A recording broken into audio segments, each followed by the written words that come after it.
Yes, yeah. Hello everyone and welcome to another round of the third annual US Chess Senior Women's Chess Championship. I hope everyone is having a wonderful weekend and I'm looking forward to seeing many of you joining the stream. If you have any questions, don't hesitate to let me know if there's a particular player you want me to look at. It would be wonderful if you know let us know whom you're rooting for. Also, of course, let me know how the microphone is sounding today. Just want to make sure that there's no background noise or anything. So if you happen to go live and you notice any issues, please don't hesitate to let me know so I can fix them early on. It is a pleasure being here and calling the action with so many strong female chess players. We also have two former US women's players playing in this tournament, US women's champions. Yesterday we had some very exciting games in round one. As the games are starting to show, I just wanted to kind of remind everyone what the results of yesterday were. So women grandmaster Angelina Belakovskaya won her game against Varinia Cabrera. On board two, women's FIDE master Natalia Tsudikova won a nice game against women's international Alexey Root. Shout out to international master Alexey Root, who has written a very beautiful article. I highly recommend checking it out on US Chess website, where she describes how she was prepared for this game, how things went. Unfortunately, she did make a mistake at some point, which gave it was around this moment which gave Natalia the opportunity to take on the game, and she played really well, outplaying her opponent. But shout out to Alexey for writing that article, and if you haven't done so yet, I highly recommend checking it out. I'll actually be putting a link here, and then I probably should put the direct link of the article, but if you go on US Chess, you should definitely be able to find it. But yeah, highly recommend checking it out. It's very well written, and besides playing in the tournament, writing about it in the same time must be difficult. So shout out to her for doing that. Okay, other than that, we had a win by women's FIDE master Olga Segalchik. She took advantage of her opponent's misplaced bishop. If you guys were following the game yesterday, you might remember around this moment, Black had a not such a greatly placed queen in f5, which was inviting for g4 f5, and eventually Olga did do that when her opponent gave her the opportunity to do so. And it was around this moment where Black could have played this move, bishop b6, keep the bishop well protected. In case of capture, we would recapture, and the queen from f5 would actually get open to protect b5. Unfortunately for her, Shernaz did make a mistake by playing b4 here, and then as the game continued, bishop e6 was certainly a big mistake, which allowed for Noah's Ark to actually happen. With g4, the queen had to move, and f5, losing a piece. On board 4, we had a win by Jennifer Skidmore. Jennifer has played a very well game. Maybe she had a couple of inaccuracies early on, and she was first fending off an attack of white, but once she did that, she was able to start building up a plan on the queen side and eventually won the game. What surprised me the most was this result. I was very excited for Natasha, having known her for many years, both her and her husband, a very famous grandmaster Larry Christensen.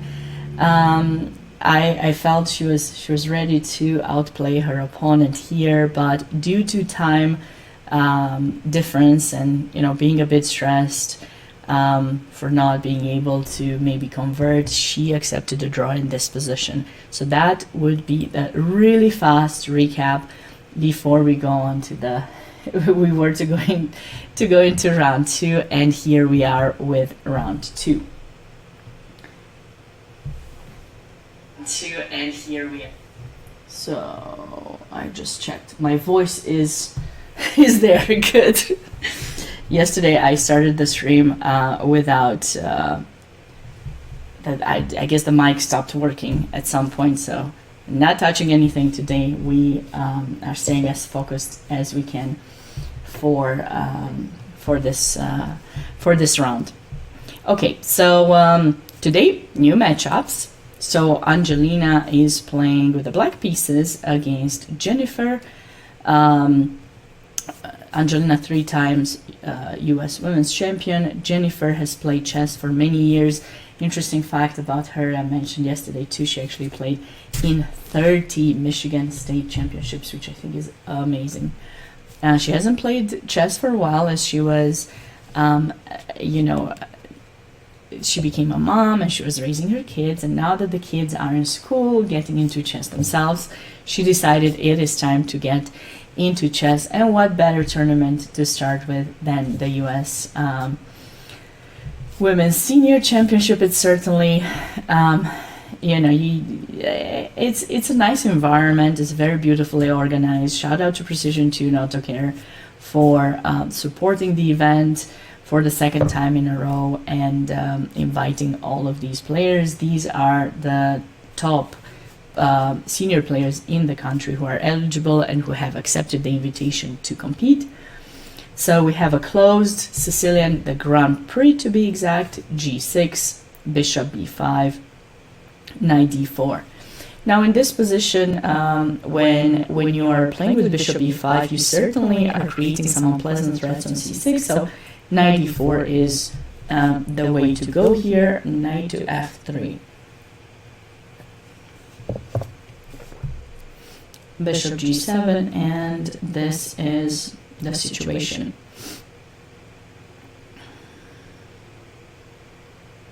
White can certainly proceed either with Knight takes D4 or castle. Bishop C4 is a move as well to try to avoid giving the light square bishop, but typically when you put it there, you are comfortable to give it up. So I would probably go for a castle here, and there she goes. Jennifer goes for this, and now Angelina may consider grabbing the bishop. Knight takes, and then she may go for D5. I don't know exactly what her preparation is, but that remains to be seen for us shortly. Let's catch up with board 2, where we have Women's FIDE Master Natalia Sadikova playing against Women's FIDE Master Olga Sagalchik. And it looks like we have another King's Pawn opening. No, it's a Sicilian. We have another Sicilian and this famous canal attack, which has an interesting name. I think one time someone told me why it is called that way, but I forgot. So if anyone in the chat has any idea, please do not hesitate to let me know. It's always nice to learn new things. That's the only way you can get better, right? Being open to feedback. So 97, and in this position, Natalia ended up playing castle, waiting for the bishop to be chased away, and now you have various moves you can do.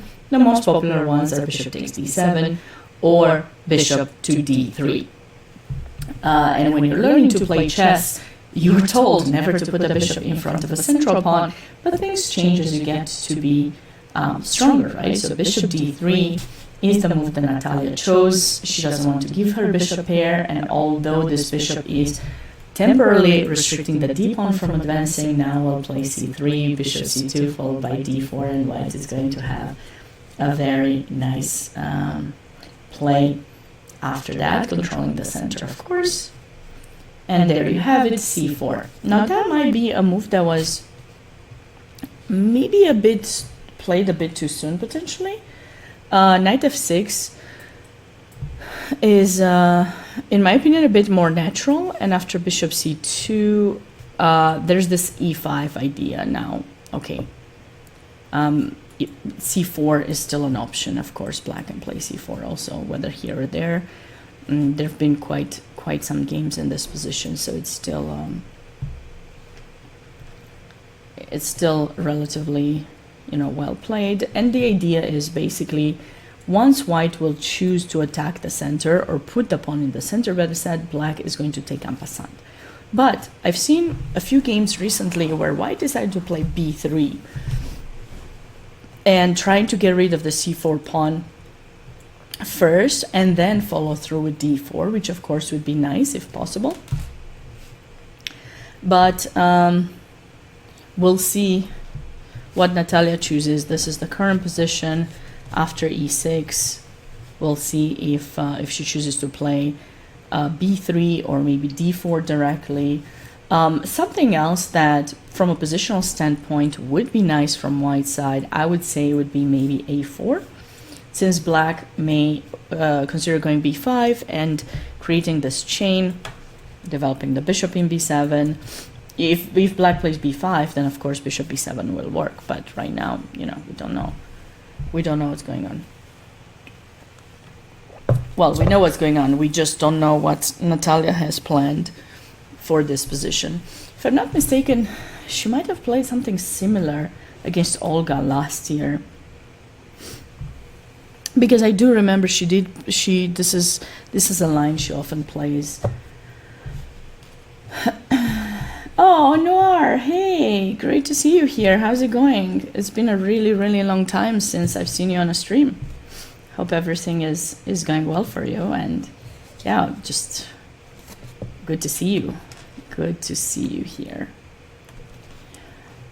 On board 3, we have Varinia Cabrera, who lost a game yesterday against Angelina, and she's playing against women's FIDE master Chuchani Kairapetian, who actually got a bit lucky yesterday against Natasha Christensen, offering a draw and in a worse position, in a much worse position, but it was accepted, so she is currently standing at half a point. So we have an Italian here, knight f6 and d4. This is a line I was expecting yesterday, but from Mary, but Mary did end up playing the move d3, so now we're going to see one of the main lines, the other main line in the position. Of course, I think d3 is probably more main than d4, but d4 is relatively main too, at least to my consideration. Bishop b4, check, knight c3. And this line goes back to the times of Greco. It's a long, long time ago.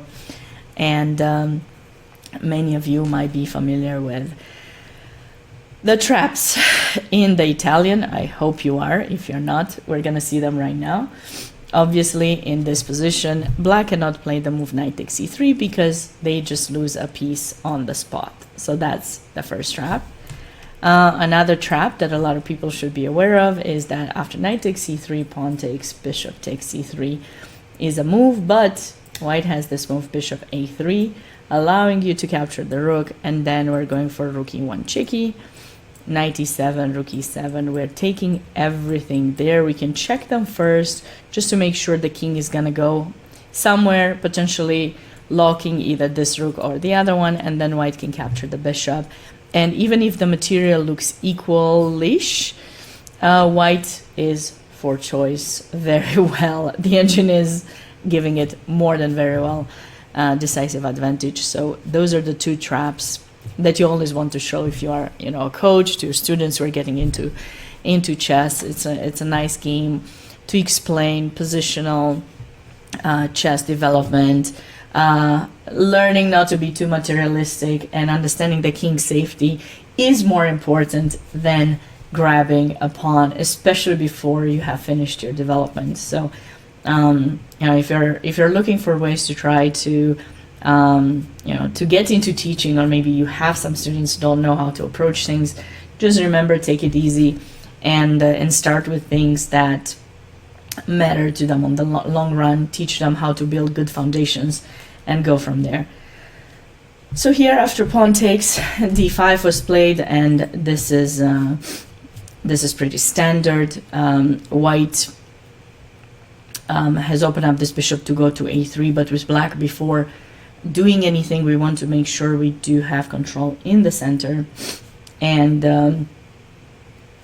now we're just going to chase this bishop away. The bishop goes usually back to d3, and then black castles. So we are in this line winning pawn, and white is going to try to find ways to get it back. There was an opportunity for white to avoid giving that pawn. Usually they do so with the move bishop d2, and then when you capture, knight takes, so that way the pawn is protected.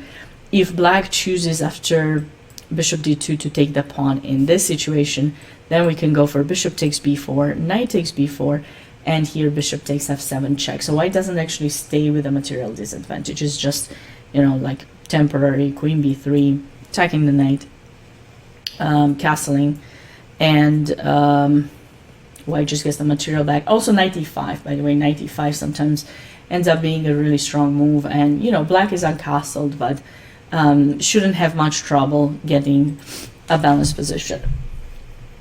But it seems that here they're going for something a bit different, of course. So Chuchanik has chosen a line where she's up material. Only one pawn, but that's a nice start. It's a nice start for this game.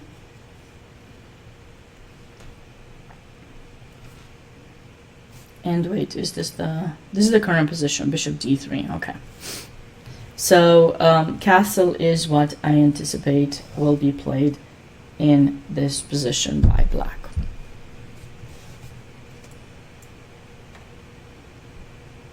We'll see.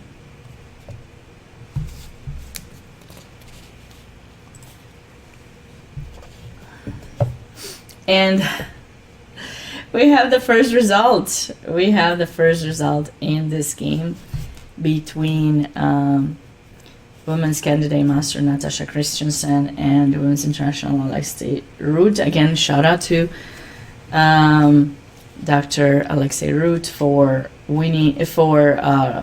spending a lot of time last night to prepare the article that was published on Chess Life Online. It's a very beautiful article describing the way the tournament is going, and I think, you know, it's hard to have to write when you have to also play and prepare and be ready. So shout out to her for being able to do both. So I think a rest is deserved here, and they agreed on a draw. Okay, so we have a very spicy position there. What was this, like a Dutch or something? Between Women's International Master Shernaz Kennedy and Women's Candidate Master Mary Kuhner. If I remember correctly, last year in this exact same tournament, it was Mary who ended up winning. She got a bit lucky. I think it was in the first round. So let's see if Shernaz is going to be able to take back that win today. So they started as maybe it was going to be Nimzo, but no, Dutch. F5, G3. G3 tends to be one of the better, I would say, lines against the Dutch. It's a nice way to take control over this diagonal, because when we're playing the Dutch, black tends to focus on a kingside attack. So G3 works for two reasons. One, the bishop on the diagonal is going to do great, be opened and everything. And then the second reason why this would be really nice is that typically when you have a fianchetto bishop, you know, it's really helpful to avoid potential attacks on the king. So that's exactly what is happening here. Okay.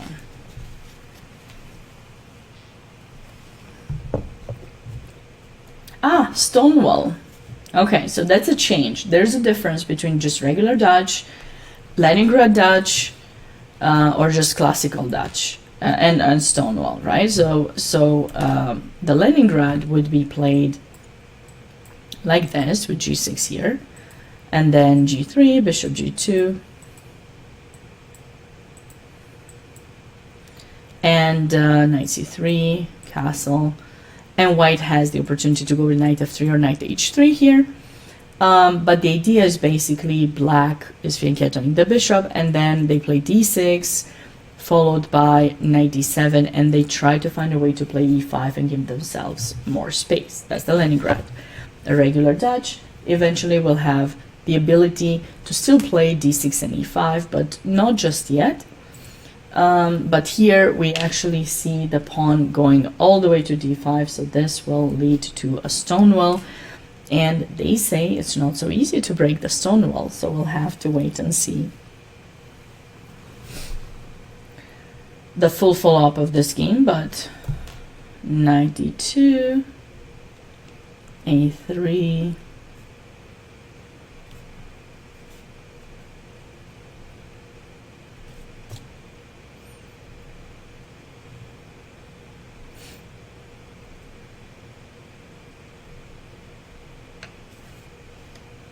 I'm surprised by E5. You might have seen me there stop for a moment.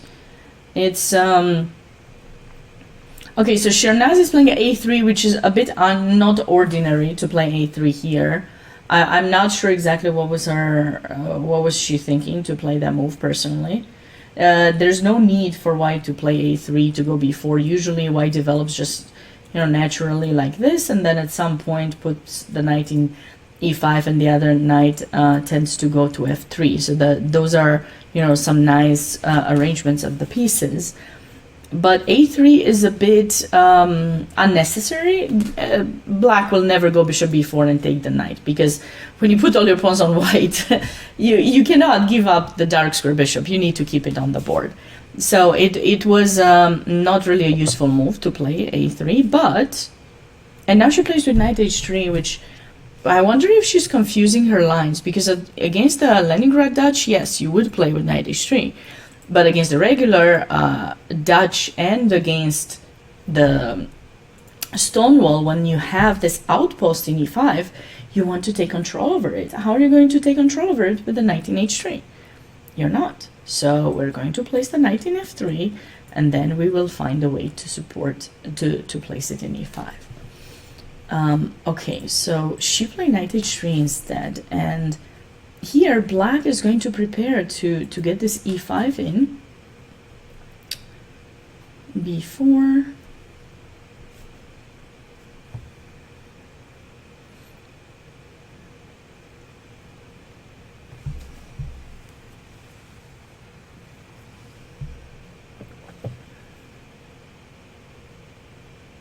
Interesting. What would be the best move that you guys would say is the best move here in this position?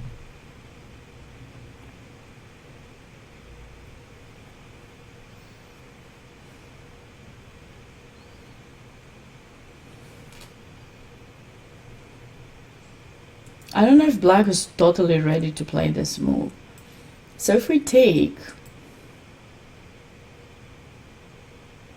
and I do not want to allow the E4 to be played, so probably we should take. And if you capture with the knight, I guess maybe it will make sense that the knight is in H3, because now it comes to actually put pressure on the isolated queen's pawn here. So that might be like a nice thing to do.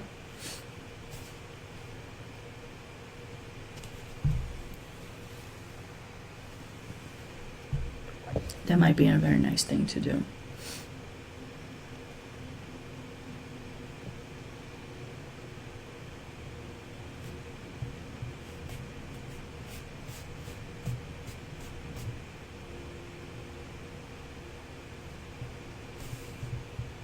Hi there, things are going well. How are they going with you?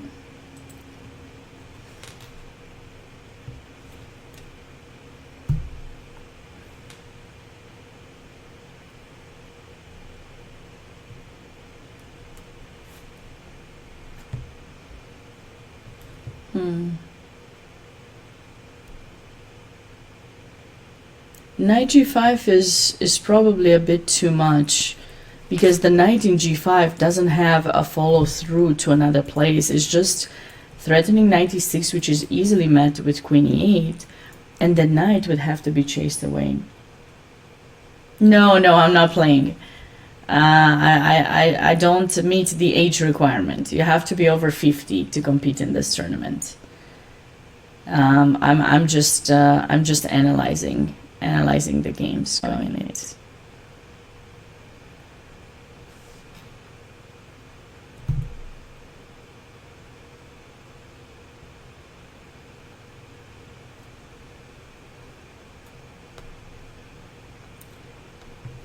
Green Townie, hi, how are you doing? From Florida, awesome. I bet you guys have good weather there. Not winter yet. No worries, X-Game Boy. Well, it's the US Women's Senior Championship. So, yeah, no worries. All good. All good.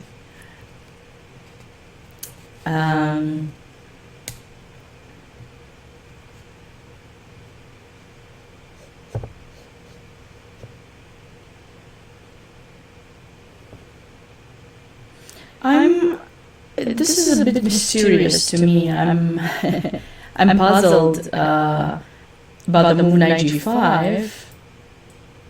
I really wish this was going to happen. f4 is a much better placement for the knight and puts pressure too. g5, it will eventually allow the knight to come back to f3, but do we really want to do that? Probably not. Probably not. Great weather, cool mornings. Yeah, I see.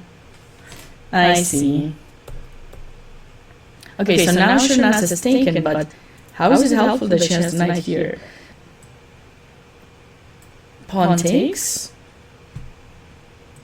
And now she thinks of taking. Actually, even bishop takes probably is better because it comes in with tempo.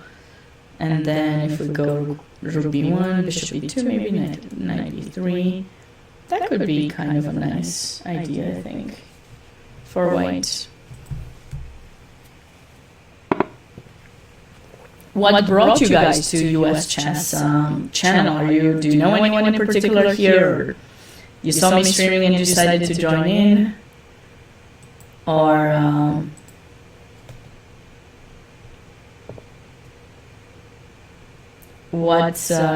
you rooting for someone competing in this tournament? Queen b3. I don't like that move. I just this is not going well for Shernaz from positional standpoint. If black plays the move e4, this bishop will be completely out of play, and f3 will not help, because even if you play it, that pawn is well protected, so there's not so much you can do about it, you know.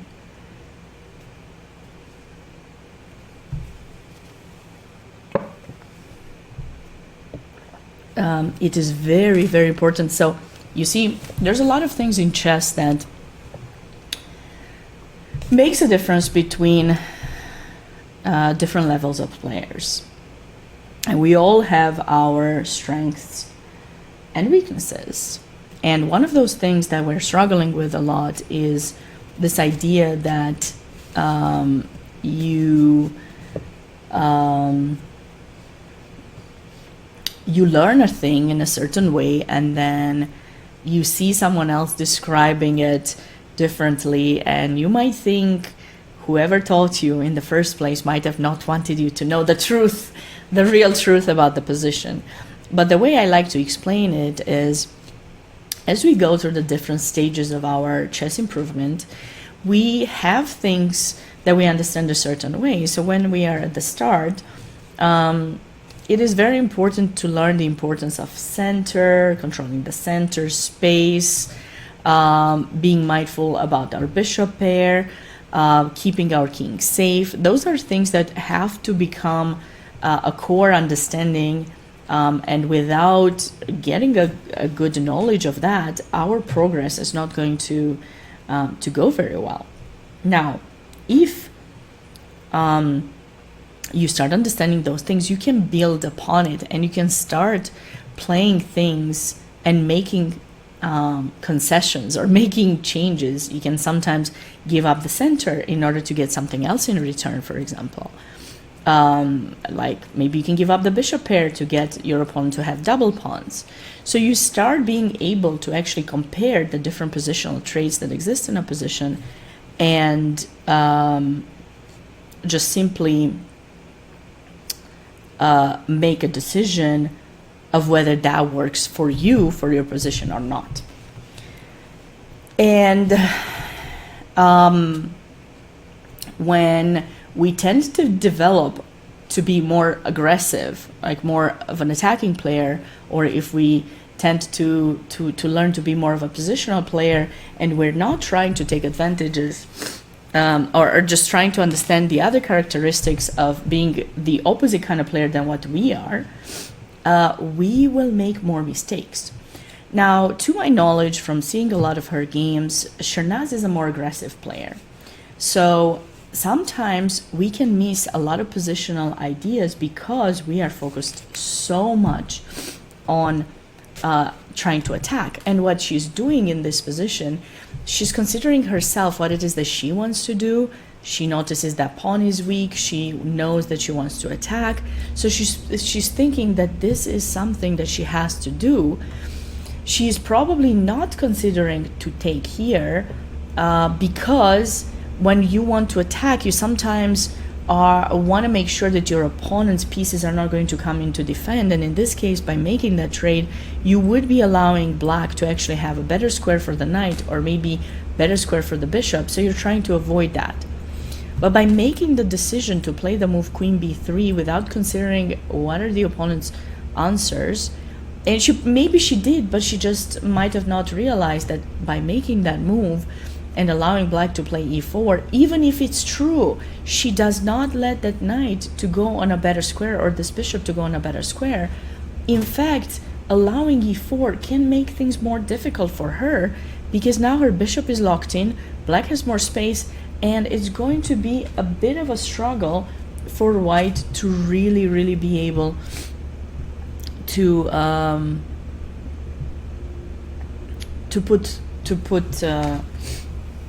put more pressure. Now the bishop will be stuck.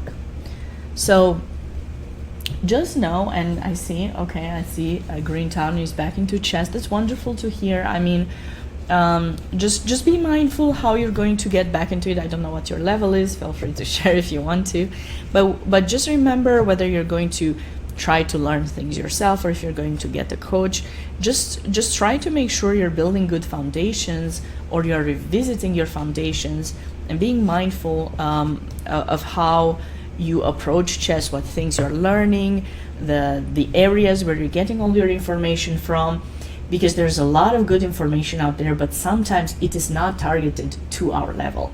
And if we make the mistake to get too much information that's not targeted to our level, we can, I don't want to say damage our chess knowledge. You can always learn more things, but you can misunderstand things and you might not be ready for it. It's kind of like in real life. Think about kids growing up, right? When you're very young, your parents are telling kids, right, to go to bed early. They have them sleep more. They need more sleep to grow, to be good, to for their health and everything, right? But as we get older, we need a little bit less sleep, right? And so our parents might let us stay till 10, sometimes maybe 11, and we do that as adults sometimes too. Sometimes we do it because we don't think it a little bit better, but we just, we can change things. We have a better judgment of what is good for us, right? Same with chess. So now I think it will be interesting to see how this game continues, because now suddenly we're seeing this position from where white was the one with more space, right? If I just go back to this moment where white was having two pawns in the center, She was having these squares of space. She was going to play b4, bishop b2, and get additional square space. She had this outpost. Now we're seeing a position here where magically that pawn from e6 made it to e4, which actually restricts squares in white's territory. And this bishop got stuck into c1. We don't have the ability to take it out. We're basically playing a French with reverse colors, so things are going to be a bit tougher for white. So it is very important to me that you remember these things, and hopefully you know, we'll be good. we'll I don't know. Just a thought. I hope it helps those of you who are watching. I hope it helps to get a better understanding of the situation. Now here we've had more development after knight to f3, bishop g7.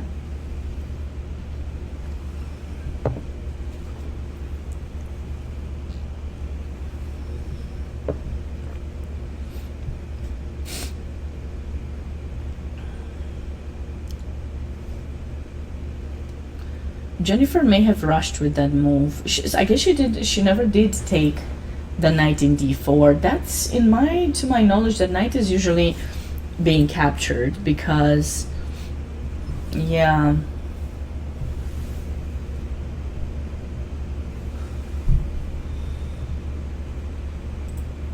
This knight is usually being captured. And then knight e2, and then, like, let's just say black plays knight f6 maybe, or even e5 it works. And then we have this ability to break through the center with c3, or going b3, bishop b2, putting extra pressure and trying to get that pawn.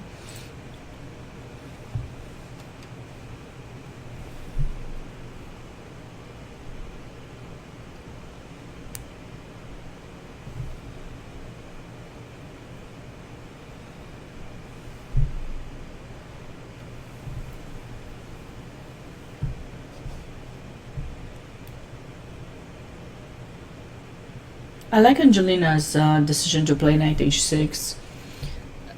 She's not in a rush to take this pawn. She's bringing the knight here, potentially also considering to go bishop f5, or knight f5, of course. But maybe we can trade the bishop first before bringing in the knight. I think it would be a nice arrangement there.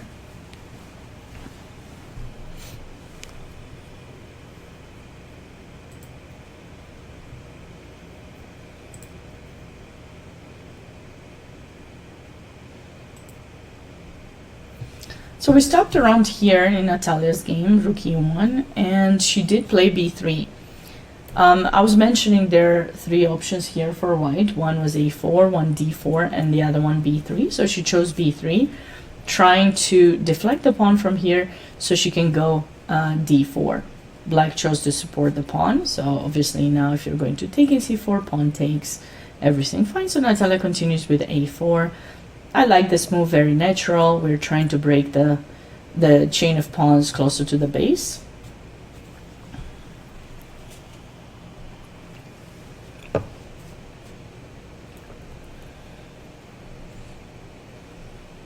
Yeah, see, now with the pawn gone though, and without white's pawn actually, if black would have taken pawn takes, then white would have had the opportunity to maybe play c4 also at some point. But right now, if you're going to play d4 too soon, this pawn will stay backwards. So white has to be mindful about the situation here. She traded, and this is the current position. Both players are spending about the same amount of time. It's pretty good, I would say. It's a pretty good position. Pretty balanced. Yeah, I was thinking d3, and then maybe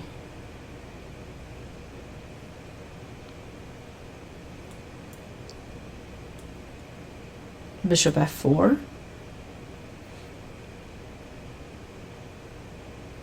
Maybe queen d2, or maybe knight a3. I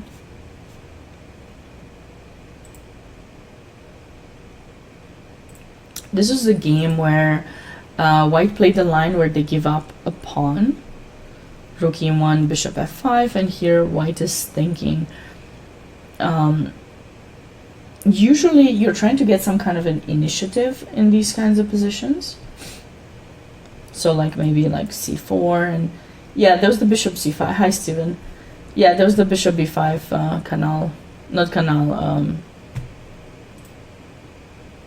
yeah, canal line.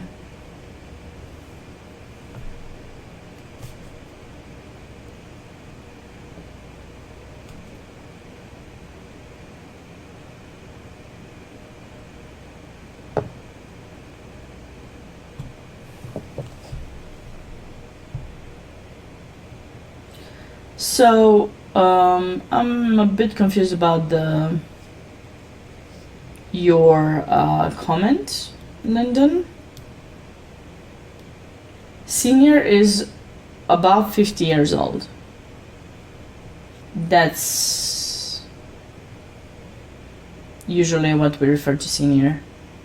Plus 50.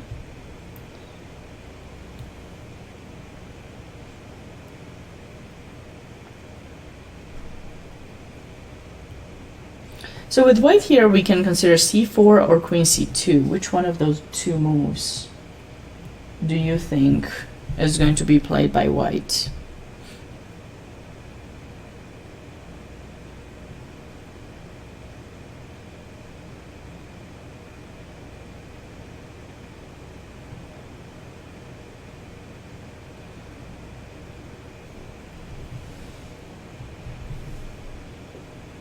You apologize that I'm not 50. Okay. Wait a second. I'm not 50. Thanks for not telling me that I'm 50. There's nothing wrong with being 50. I'm just saying. I'm just a commentator. I'm commentating this tournament, so I'm just,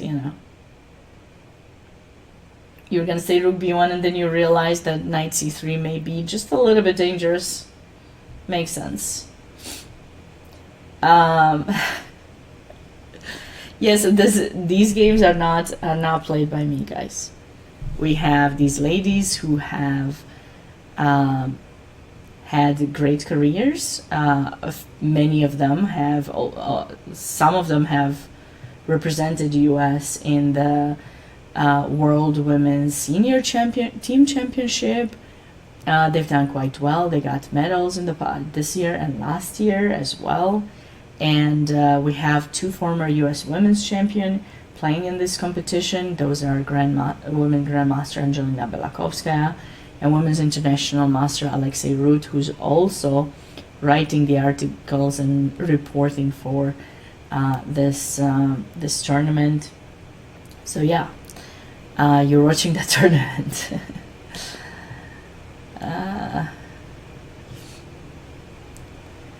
So here, yeah, I would play one of those two moves. I would go for c4. I would be more tempted to go for c4, but maybe queen c2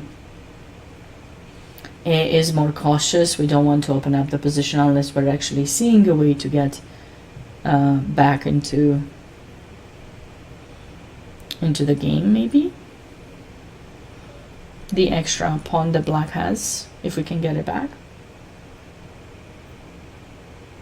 Okay. Linda got it. That's good to hear. That's good to hear. It's yeah, and you guys have, I think I did not post it, but I should do it now. There's a comment. So if you check out that link, you'll be able to find more information about the tournament. Well, you can check out these games that I'm showing you. You can look at them on your own. You can check out with round one. Today there are 2 rounds. The first one started about an hour ago. I do go live a bit later than what my schedule shows in the command, because they have a 15 minutes delay. So, I could go live, but we would not have games for 15 minutes. So I usually get closer, go live closer to the time when actually the games do show. But yeah.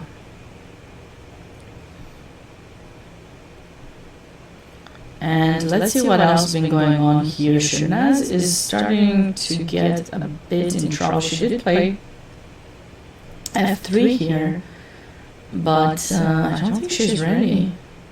h6 very well played by Mary. She has to go back. And the question is, how aggressive can black continue to be in this position?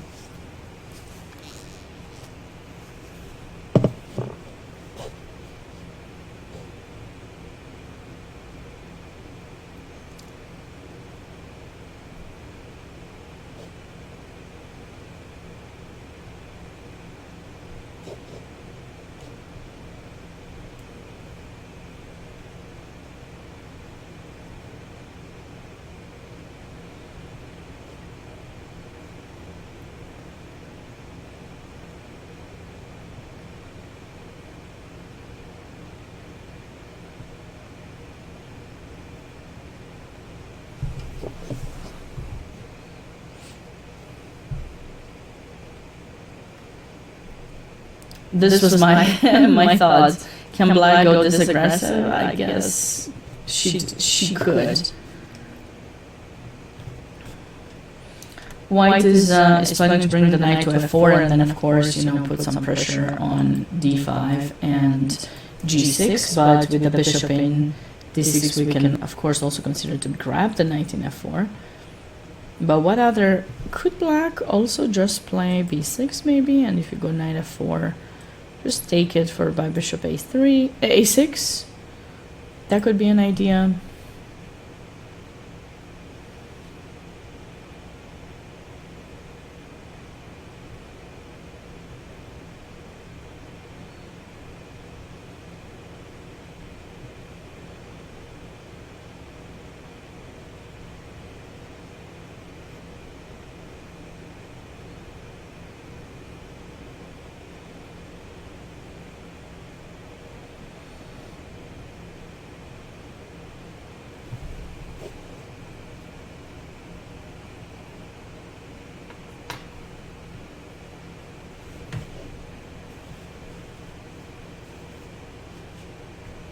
I was looking at this move as well, but it's a bit too soon to consider playing that.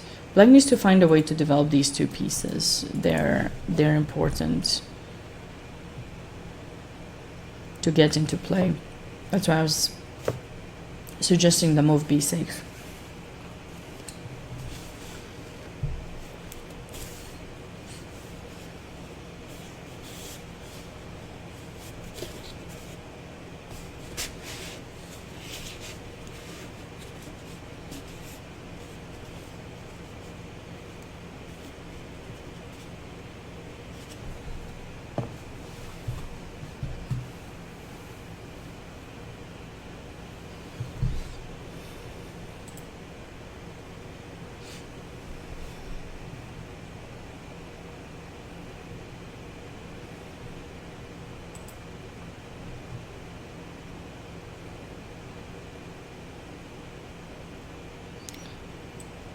What would be a good placement for black's queen here?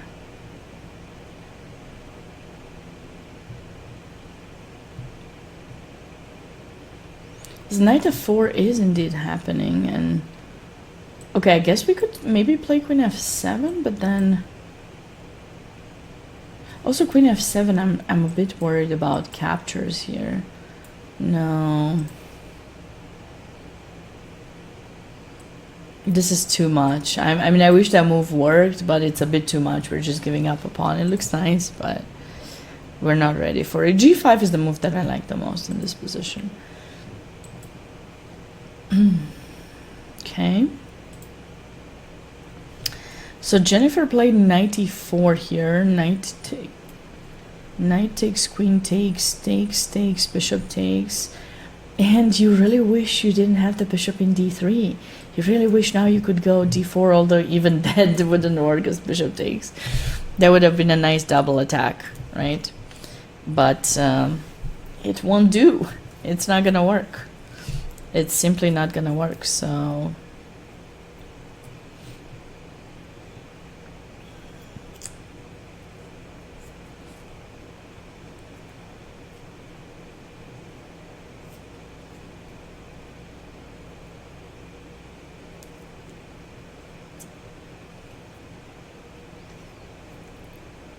I mean, she can't even consider this move, unfortunately, because this is a check bishop. She has to go king h1 here. Of course, knight takes c5 also doesn't work because of bishop d4 check, check knight. But okay, this is a nice prophylactic move, but black is still enjoying an extra pawn position. Maybe just castle, and this knight will eventually come into play in f5. It's looking really good for black. Angelina is definitely doing well in this game. Extra pawn, not so much to worry about. Okay, so this game still pretty equal. And knight h3 was played here.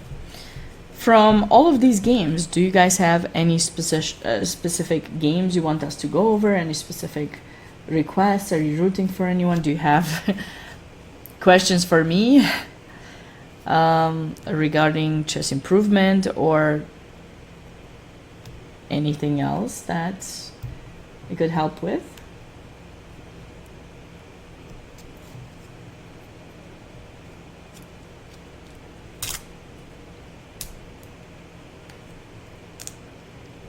A5.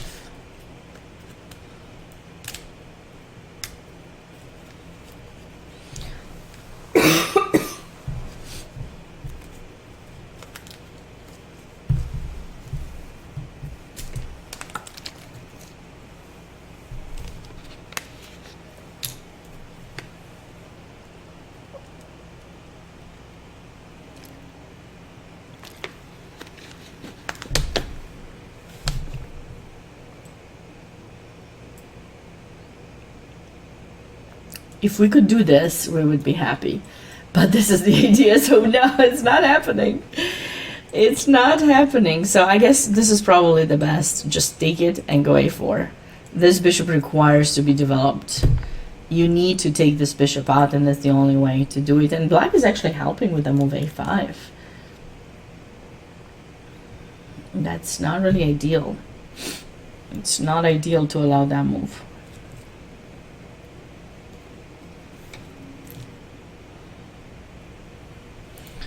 But Shernaz did not go for AB. She played f takes e4.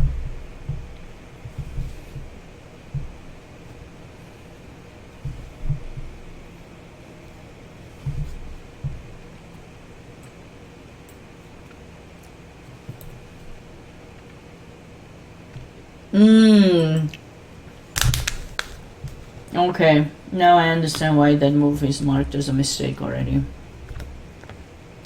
A4 is a very strong move. I don't know if you guys understand the strength of this move.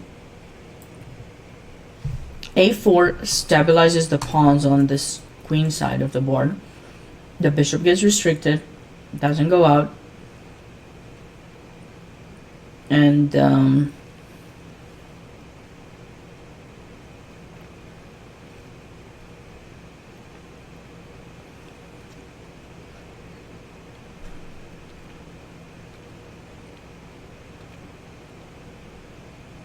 yeah,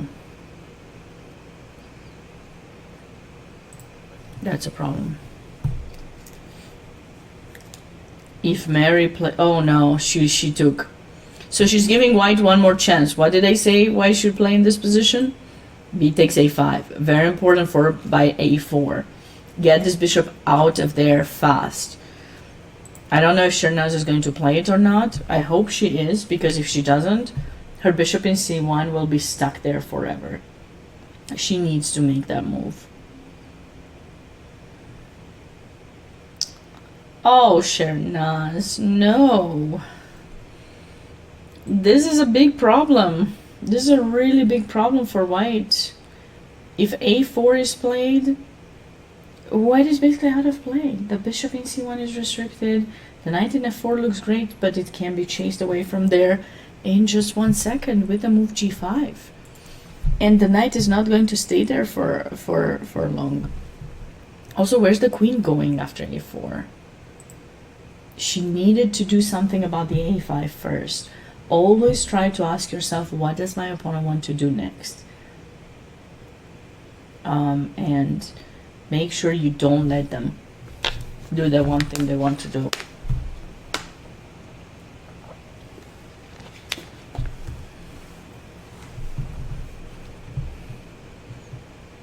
You first stop them, then you do your thing. I'm actually really surprised that Shernaz is spending so little time on this game.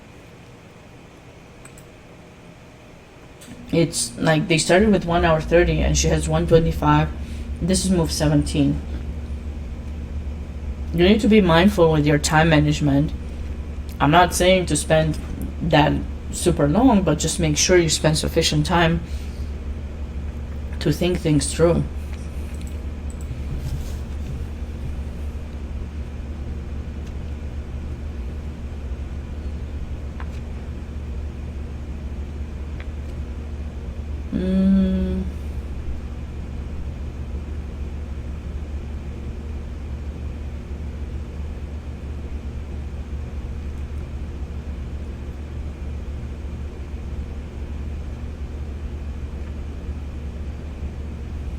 King h1.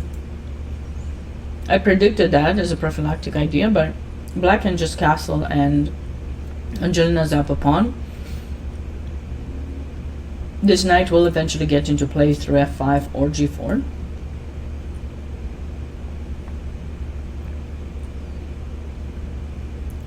Unless she's worried that after castle knight takes c5 can happen, but I think this should not work. Like, one thing that I see is this idea with queen c7 and then potentially taking in h2 the pawn. This could certainly help black get a better position.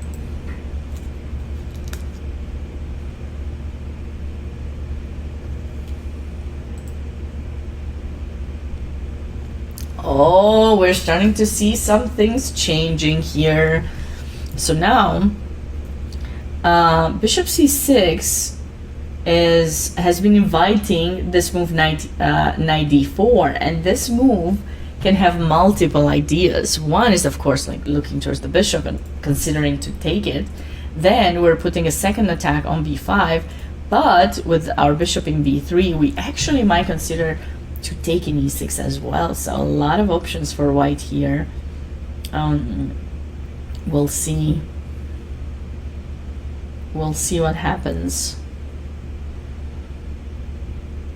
So, for example, if black plays the move queen b6 to protect, do we actually have a sacrifice? Probably not yet. But it's something to consider at some point, right? And as black, you can never go e5 because the knight will go to f5, which is a great placement for it, to build up an attack on the king side.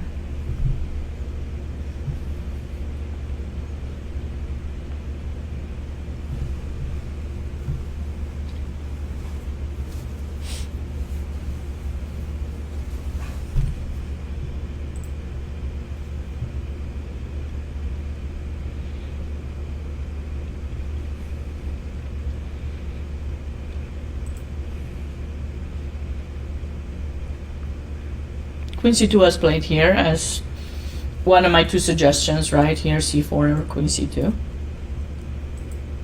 So I chose to go queen to c2. Rook e8 is very natural. And now white has to decide what's the best location for this bishop. Ideally, I would say f4. There's no point anymore to put it in a3 because black has castled, so bishop f4.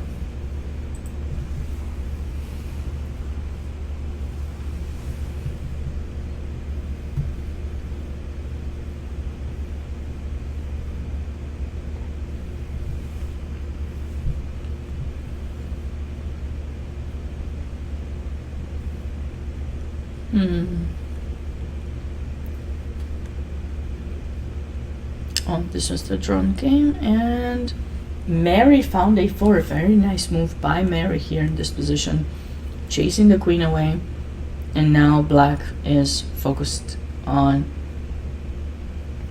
putting more pressure on the queen side.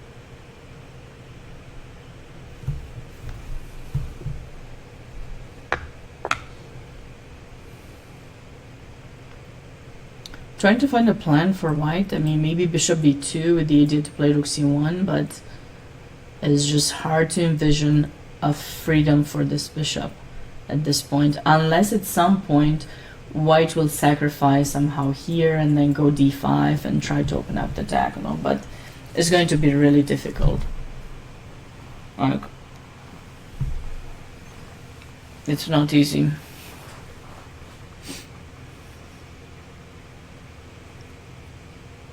It's a very unpleasant position. It's a French where you don't even have, you know, the f-pawn push. I mean, she had it, but now it's gone. And you can't even put pressure. I mean, she has to start. So bishop b2, rook c1, knight b1, knight c3. It's something I could see potentially happen, or it just won't help much to bring the knight, this knight to c3 instead. I don't think it will help much. White is already struggling in this position.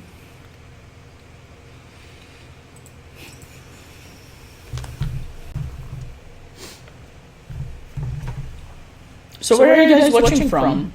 Or what brought you on this channel? Let us know. Let me know.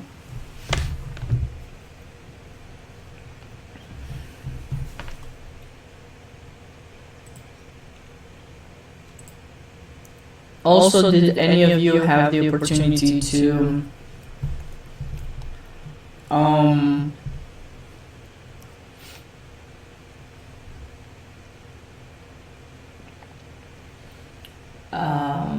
check out the article that Women's International Master Alexey Root wrote about the tournament?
Any questions? Anyone? Which one of this game, if this round's games, is more interesting to you?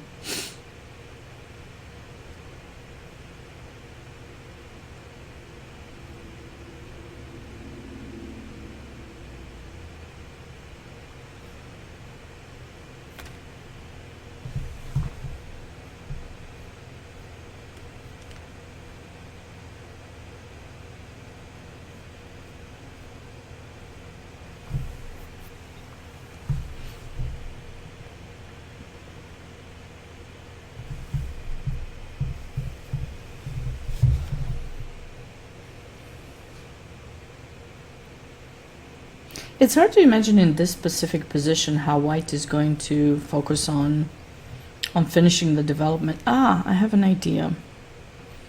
Maybe if war. The engine doesn't like it, but I like it. Try to get the rook through the A file out. Of course, it's not so easy. Or maybe rook b1 and b4, but it's still takes a little bit of time. I guess this can be something that happens, and if you take here, maybe, oh sorry, we can't do that. Maybe we can do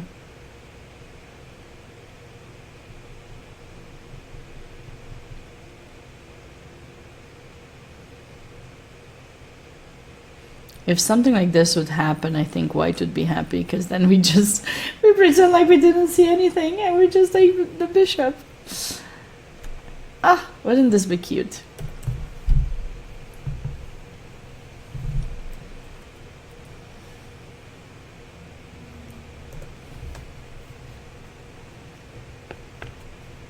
What would be the best move for black in this position?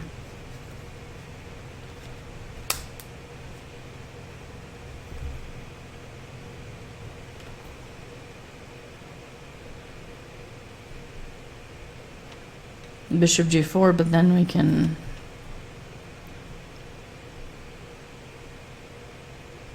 And I think f5 is a bit too much. We're not even threatening anything because the rook is protected.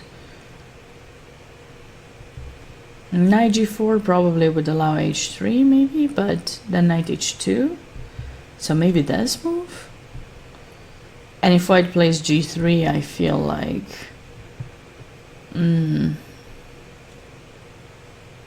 How can black improve in this position? It's not easy.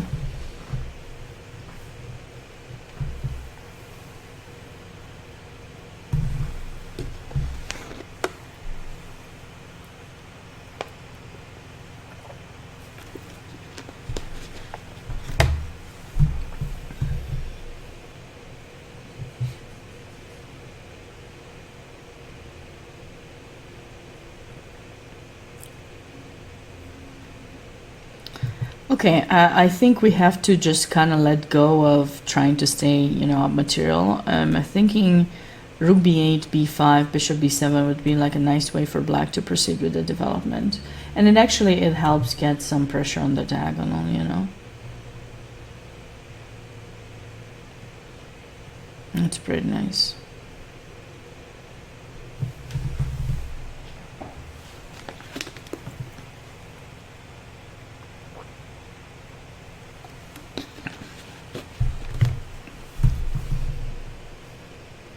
So white is probably thinking, should they take the pawn or not yet?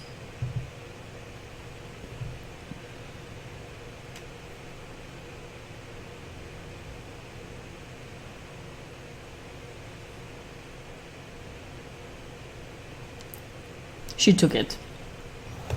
She did take in c5. So let's see what Angelina has prepped for this position. I certainly like the move queen c7. It's a development move with tempo, and black needs to focus on finishing up the development. That seems to be the most you know, natural approach in this position for black. If this rook wasn't hanging, of course we could go b5, but the rook is hanging and there's no possibility of mate or attack or anything. Again, like knight g4 is kind of an unpleasant move, but I would probably go queen c7 first, just to develop the queen and put pressure. I think that would be really useful for black.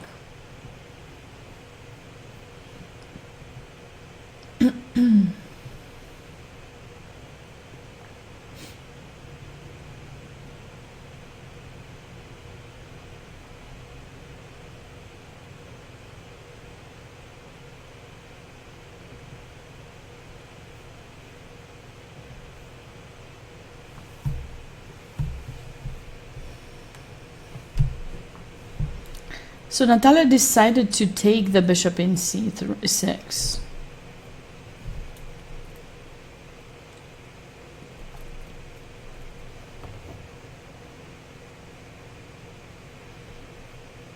This is something you want to make, but of course it's not working right now, but this would be something you'd want to do if you had the ability to win this pawn in g7 too, but we don't have it.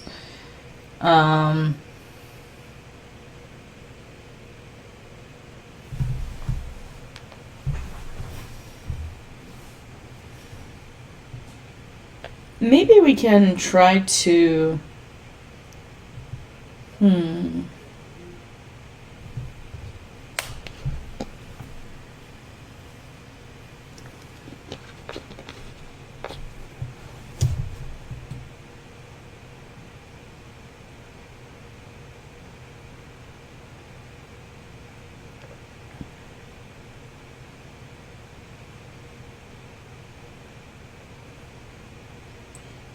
So she did play knight c2, which I like, but I wonder what was there a better decision for white in this position besides knight c2? Because this is the worst placed piece, so you're of course thinking of a way to improve it. Knight c2 looks nice.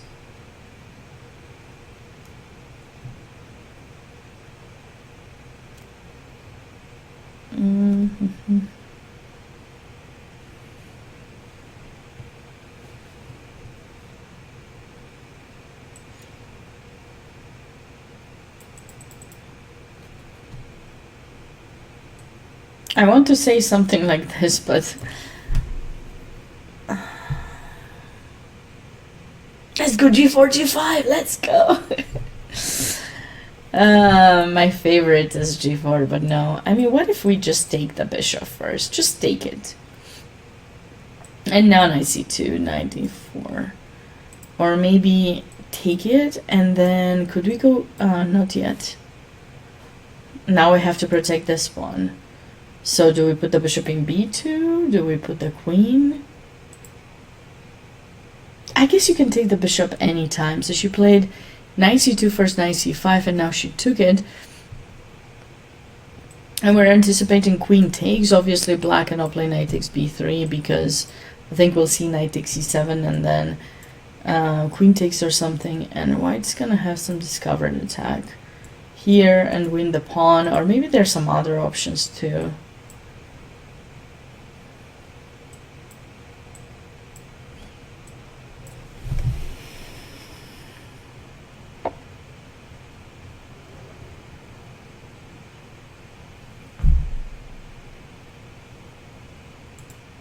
I want to move this bishop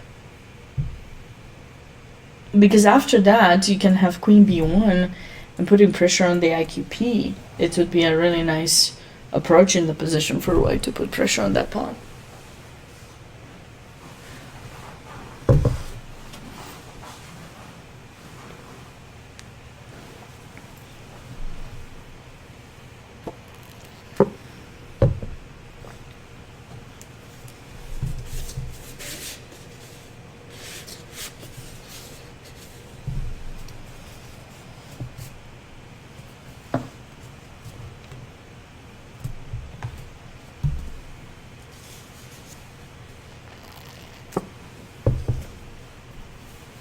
Casual, hey, doing all right. How are you doing? Trying to see what is the best way in this position for white to gain the advantage. What is the placement of the knight? How to do things? I mean, maybe bishop g5 or bishop f4. I feel like there is something more concrete which I'm missing, but I don't know what it is. If black would have captured here, obviously queen takes c6 is natural, but what exactly is the move in this position for white? Bishop a3 maybe to go e5. Definitely that. Actually this is nice. Bishop a3 pinning the pawn. And yeah, based on my face, do you think I did get enough sleep? What would you say? You've seen me stream a lot, Casual. What would you say about my did I get enough sleep? It's kind of interesting because I'm in Utah, right? So I normally live on Eastern time zone. And so first there's the travel, which usually makes you a bit more tired. And then you feel like I need, it's hard when the chat is not interacting at all. So, and we don't have that many games to have something, you know, like more. We only have 4 games right now. One game was a draw already, like quite early. And they're relatively, like, there's not so much happening. It's more planning and positional, and there might be a little bit of tactic, but not so much. And while this is the kind of chess that I personally enjoy, I think sometimes for commentary, it's not as exciting because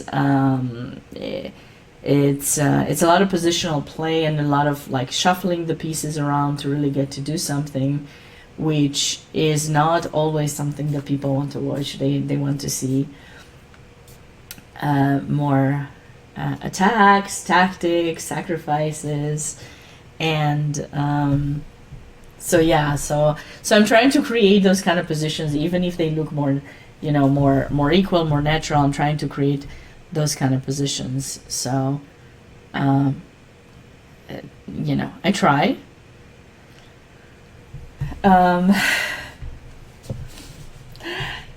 I went and I talked to Natasha Christensen, and she told me that she was gonna play queen takes b5, but she didn't have time.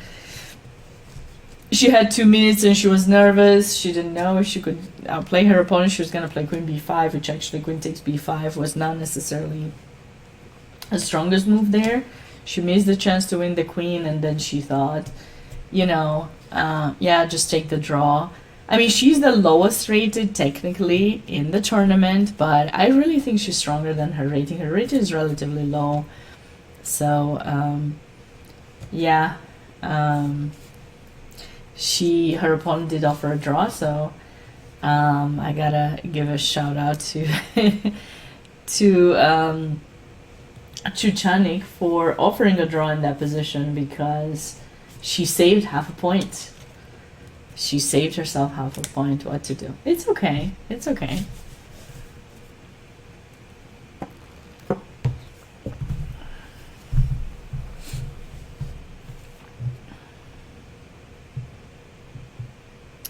So, did Farinia get a little bit of counterplay here? Rook b1. I like rook b1. Queen f6 is actually a bit surprising me. I thought black would try to keep the knight safe with rook e8, but queen f6 okay. There can be ideas with queen g6 at some point. Not just yet because of knight h4 and trying to get the bishop, but yeah.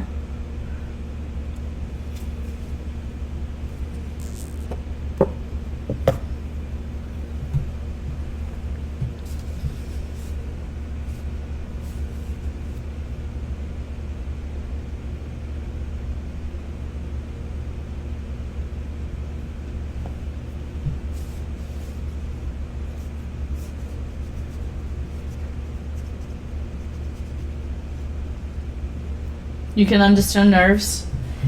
It's difficult sometimes, you know. I mean, when you get super long time, I know you and I have played some games online, and you would get really good positions, but then time-wise, you were blundering sometimes. So it is indeed relatively tricky to figure things out when you're low on time if you're not used to it, to the pressure and everything. I like rook b1 because there will be ideas with rook b5, bishop a3, and white can try to somehow get chances to kind of bring the rook on the other side of the board if possible. So that could be something we can expect potentially, but yeah.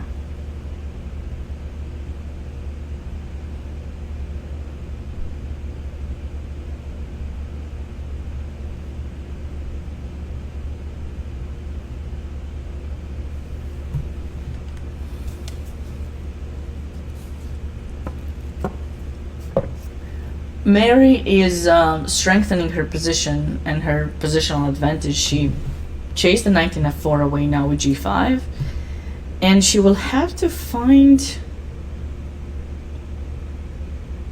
Actually, what about this move now? Or should we go knight g4 first to put pressure here? And if you do end up protecting, I really want to sacrifice. I really want to go for this. So maybe actually queen h4 is even better, because now if you push this h pawn, then the pawn in g3 is going to be captured. Actually, this looks really, really nice for black. So maybe that wasn't such a helpful idea. I mean, definitely the whole situation allowing a4 has been really tough on white, and now I'll have to see how she proceeds, but it will be difficult. This position will be difficult.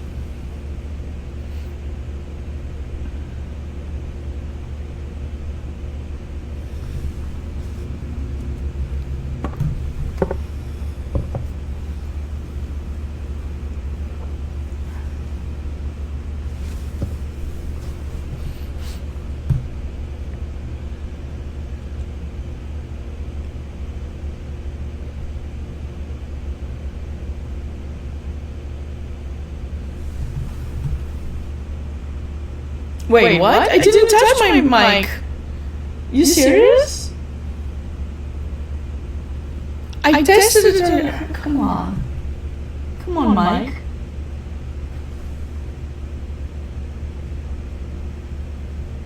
Come on, Mike. Why is that the case?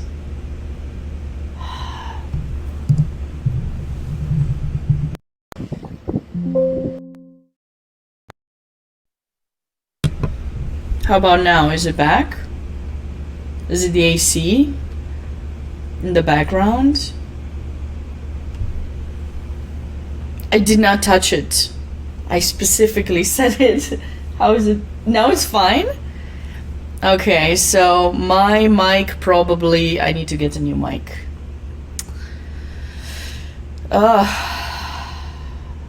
Probably, because this is... It's never done this before, so maybe on my travel something happened with the mic in the travel. Or maybe the cord is moving around here or something.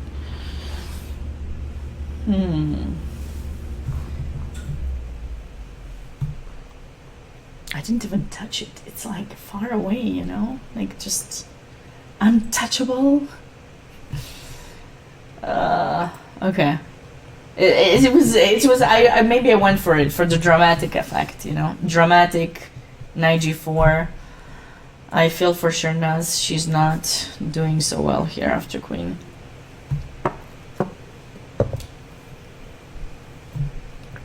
Queen h5. It's getting scary. It is getting quite scary.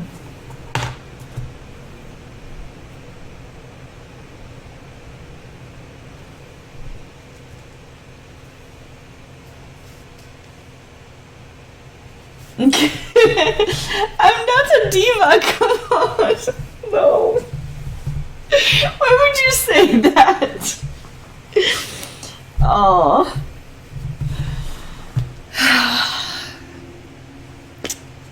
No comment. No comment. I'm just gonna take a lip balm break.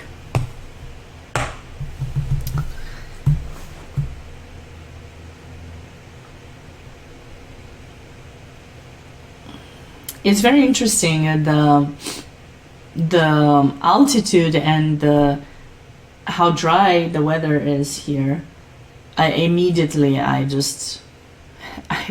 If I don't drink enough water, it's just I literally I just feel thirsty, and you don't usually feel. I don't feel thirsty. I just drink because I know I have to drink the 2 liters of water a day or something, but here I feel thirsty all the time, so it's the... Maybe it was just a reminder. Take a break. Unless you want me to mess up with the stream. That's what the mic was saying. Do you think white can find a way to escape in this position?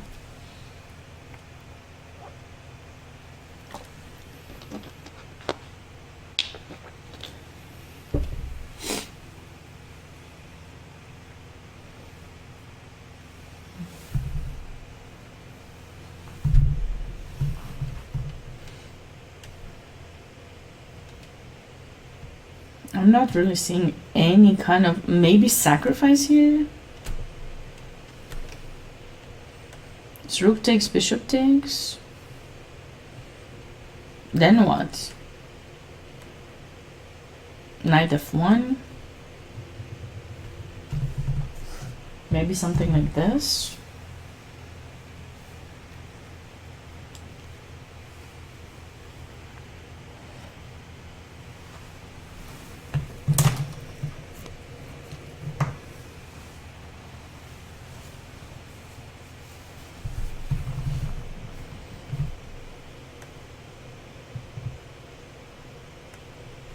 And maybe white can escape a bit. Okay.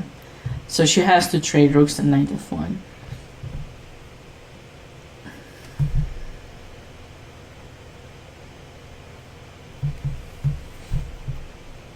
Bishop c3, 1, maybe after, yeah.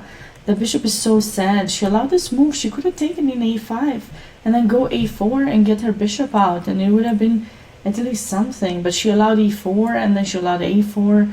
Too many, you know, positional pawn pushes, and now her position is just quite difficult. Now, Marriott did have a really good position yesterday, and she eventually got outplayed by her opponent, but I don't know if Shernaz will be able to get much.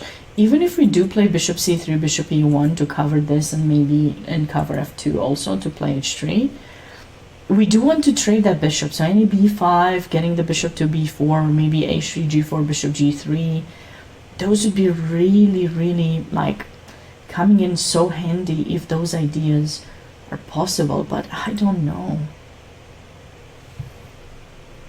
Oh, she did trade. Okay, so she's probably gonna go for knight f1, so that's gonna keep the position at least relatively safe.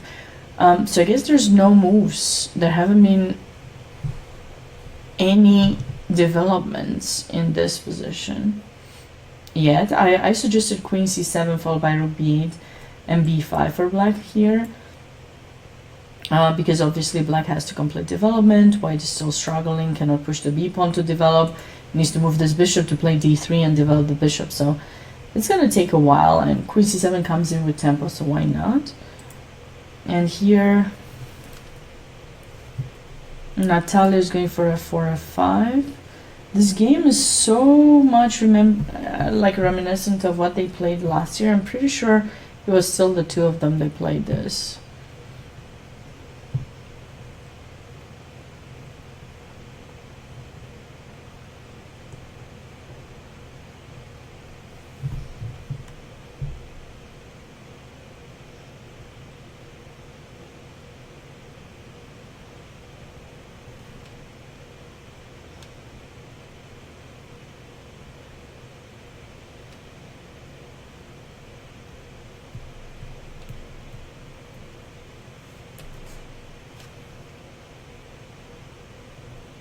Was there something wrong with my move, rook b5?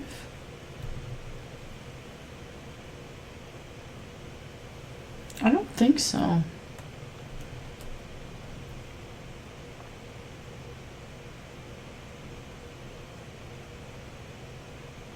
I wanted to say I'm really worried about why not queen d6 instead of queen c7 in the other game? Because knight e4 with tempo? I mean, I like queen d6, yes, sure, certainly, but you don't want to allow the opponent to make moves with tempo, right? I mean, you do sometimes, but maybe not here.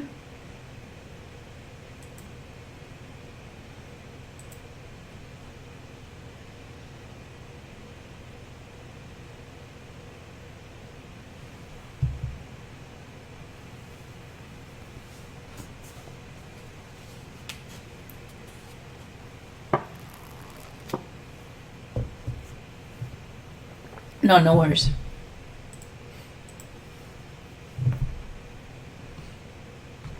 I wish this worked, but it doesn't. I mean, technically I've seen these kind of positions. Black is slightly better, of course, still extra pawn, then I can come to c4, c5, the pawn to c5. We can also go rook e8 and trade and get control over the d file, the e file, or maybe just double up on the e file. That would be nice. This is a problem when you give up a pawn in an opening. You make some kind of a gambit, and then you don't actually get the chance to take it back. There's no clear ways on how you're gonna get it back. It can actually affect the position on the long run. It will be hard to know how to deal with the situation further, you know, like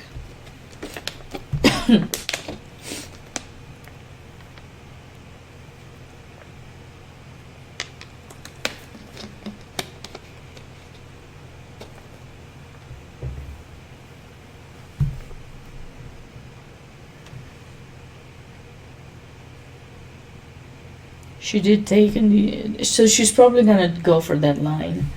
the knight is better than the bishop, and black is up a pawn. So rook e8, doubling up on the e file or trading the rooks there.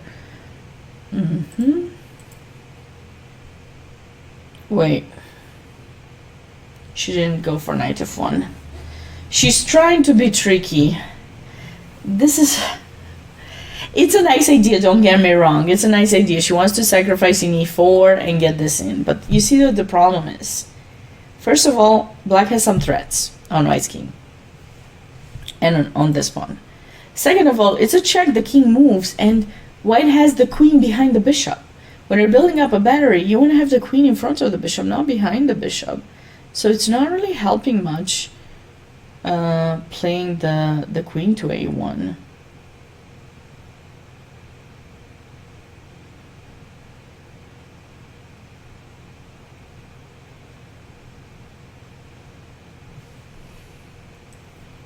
What exactly is she planning after takes?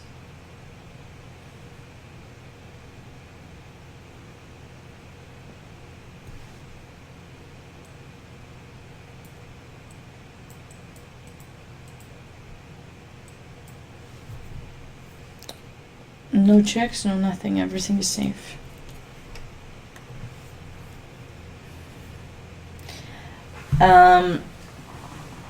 Shernaz has spent a bit too little, not sufficient time in this game, I think. She's played really fast the entire opening. Maybe it was something she looked at, maybe she was prepared. But yeah, she's struggled with things. This position is tough. Bishop f5? In which position, casual? This one of Shernaz or the previous one? Are you talking about this one? No. No, I guess you're talking about this one, bishop f5. Why would you play bishop f5 though? I don't think it's necessary. We don't care about the capture in e4 because the knight, you know, is just gonna be lost. And then, you know, the bishop is in front of the queen. There's no follow-up.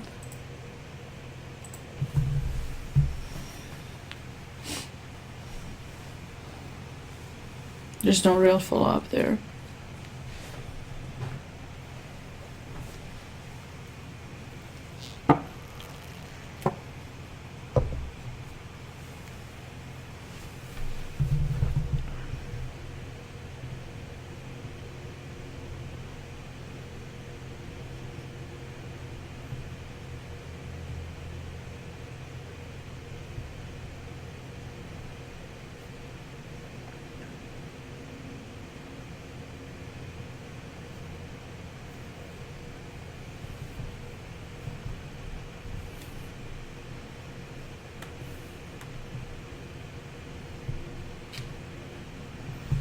What do you guys think about this year's Women's Senior Championship? Is Natalia Tsudikova going to be able to defend her title, or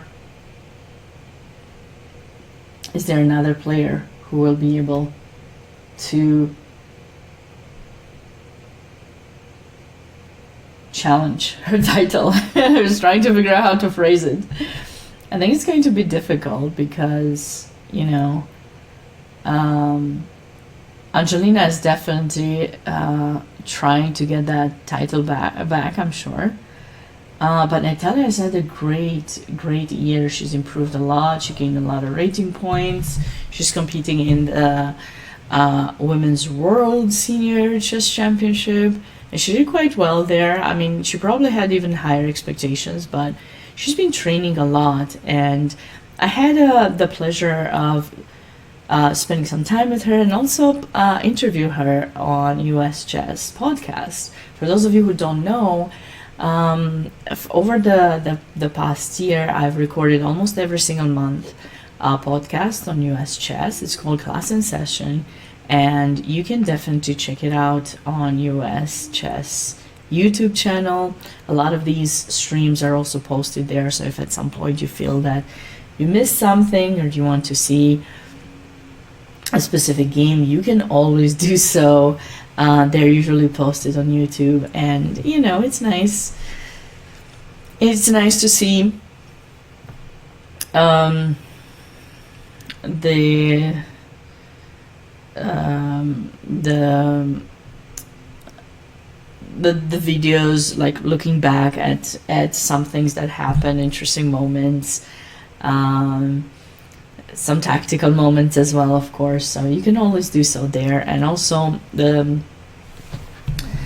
I love hearing more stories, especially from these women who have, you know, they're the trailblazers of you know, women's chess in America right now. And while a lot of the ratings you see here might not look very high to you, at their peak they were higher than this. And also with time the rating has changed, and some of these players have not played for many years, but that doesn't necessarily mean that they're not so strong, or they haven't trained enough, or just keep in mind that you know, with time the rating has changed.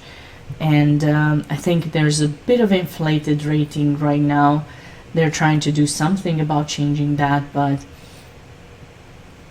yeah. And of course, the less we play, the less we train, the more likely we are to lose rating, because we are not in the same shape. We're not focused on chess as much as we were when we were professionals. So it takes a toll.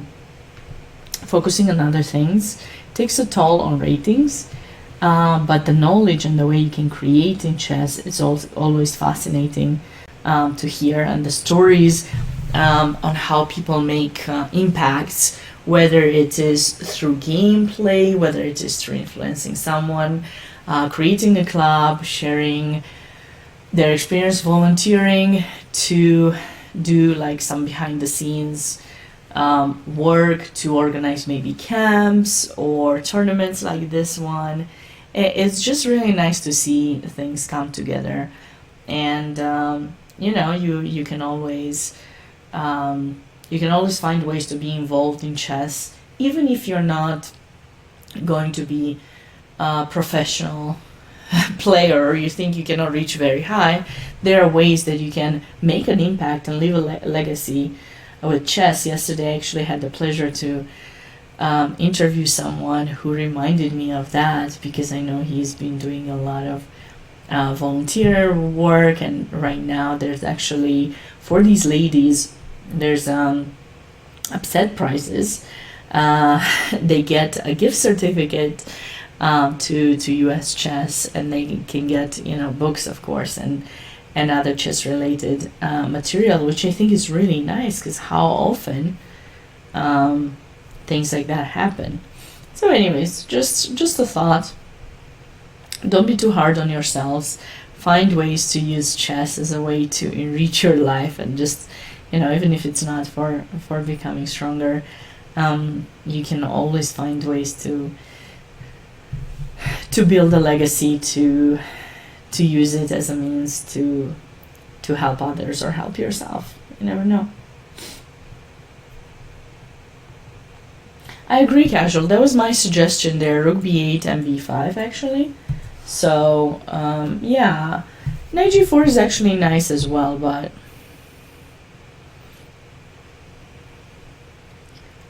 I figured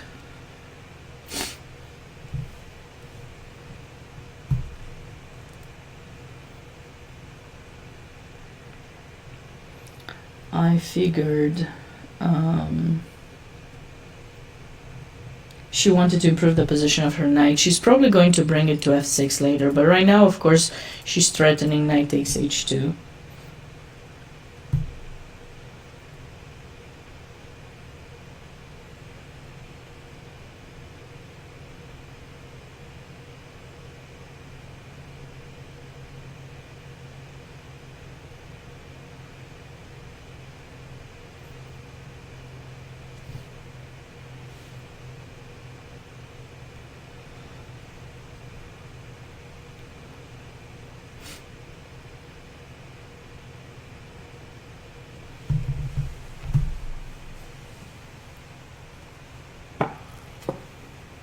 But is h3 really an option here, casual? If you play h3, can they still go knight h2?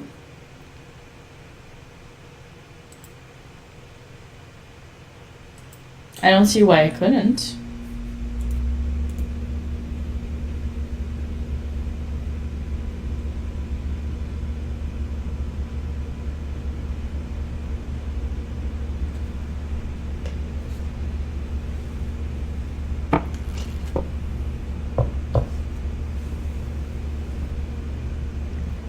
The double exclam. No, I mean it's a thing. Like, and I don't think you want to play g3. I mean, you might, but do you really want to play g3?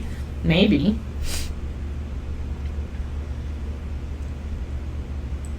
And I'm curious if this would work. Yeah, probably no. We don't want to. We don't want to do that. Okay, so g3. Let's go for my idea. Anyways, like queen c7, right? The knight goes back. b5 probably still not. Maybe rook b8, because I feel like maybe that doesn't do anything actually, because queen e8, bishop b7. Yeah. Maybe something like this could be nice. It's tough. It's a tough position for white, because okay, she did get her pawn back, but black is certainly putting some pressure on h2, you know. And then develop.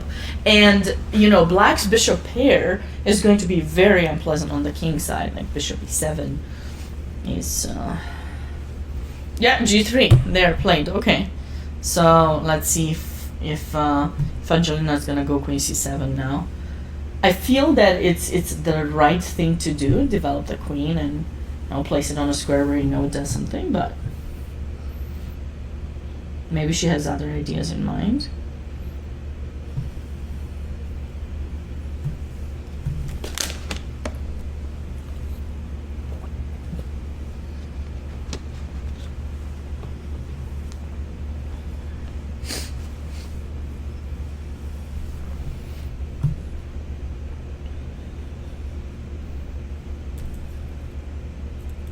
Aha, Natalia did go for e5. Exactly, casual. Yes, in that game, white is playing without those two pieces. And this has always been something I enjoy talking about so much, especially recently, because I've seen a lot of games where people are becoming materialistic, trying to win something, a pawn or, you know, something, and then they forget about the importance of making sure that all of their pieces are actually doing something, and not just having that extra pawn, but rather making sure that everything is actually working together to create something. And yeah, like you need to be careful about you know, what you do in every situation. f5. Ah, okay. But f5 leaves this pawn weak for a longer time. For a longer period of time. Can we go d4? I like d4. Okay, I have some totally unexpected line, but you would expect it when you see it. You would be like, yeah, of course you're going to say that. Casual is already getting ready to say what I'm thinking about. But yeah, so like, let's just say black just goes back. Probably the best move is going to be knight e4 and then queen d3, and then you know what's my next move, casual, don't you? Don't you know what my next move is going to be? Let's hear it. Let's hear what's next move after queen d3. Exactly. My favorite. I don't know if it works, but like I really want to go for it, right? With the two bishops looking towards the king, and of course you can switch over this other side. Okay, maybe you have d5 too, but d5 I want to keep the pawn in d4, restrict the knight in d7, you know, keep the knight there, but g4 is definitely something I'm thinking. Now, whether it works or not, that remains to be seen. Obviously, black's not going to capture, but we are putting pressure in f5, and we want to trade it, and then white's two central pawns will start marching. forward. So this would be this would be kind of nice. Now I don't know if g4 is going to be played, but that is my idea in this position. Okay, so she did play d4, and we're waiting for black's knight movement now, and then we'll see what happens. I feel like this game might get a little bit more intense. So here, what have we had? Knight d2 trades everything as we suggested, and then rook e5.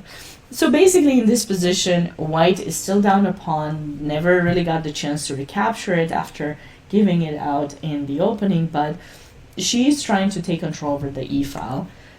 So I think we're going to see rook e1 here, and if knight c4, white can consider infiltrating with the rook on 7th rank. Now, of course, rook e8 is not a possibility, but at least white tries to take control so that black doesn't have the ability to trade the rooks.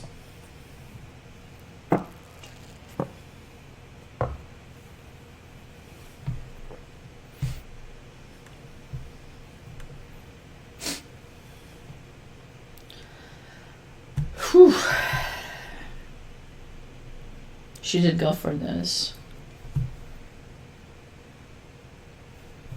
If these knights were just a little bit away from one another, we did have this move, bishop d4, that was creating a double attack, and white would be great. But unfortunately for white, black's knights are in fact going to protect one another after the capture, so that move doesn't work. So right now, how many pieces is white down? Only a knight?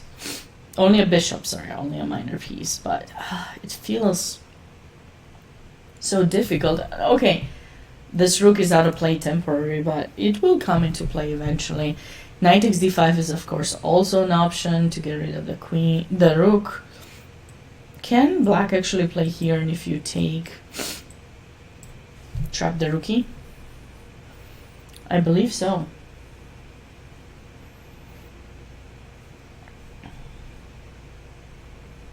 Yes, but maybe c3, I don't know, d5, we don't want to play d5 too soon in that position, casual, but yeah, you do want to try to find some ideas.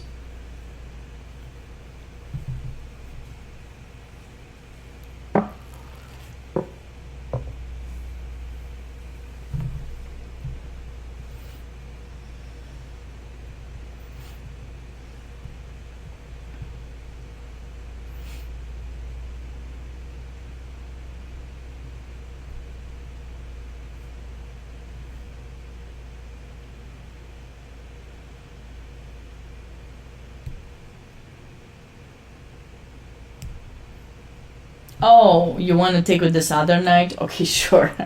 Sure, we can take with this other knight.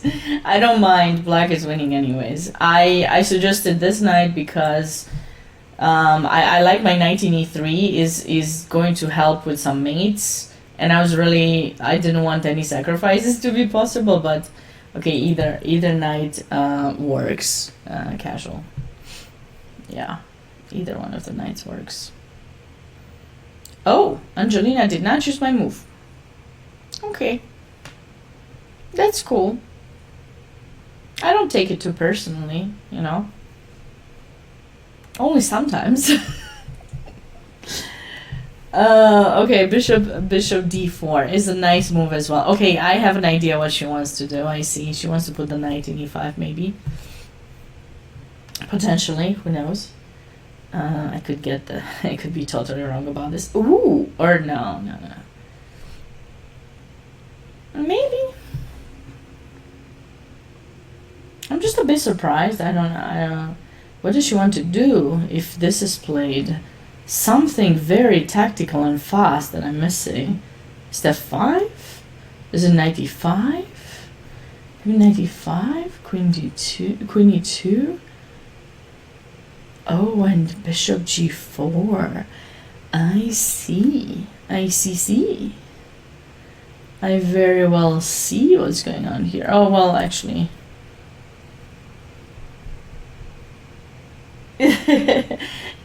No, it's okay. It's okay. Her idea is very nice as well. I feel like we'll have some mates. Like, if we do something like this, then there will be queen d5. queen d5, and there might be some checkmates or something. So her idea could have actually been even better than ours, you know. But yeah. Bishop d4 is good.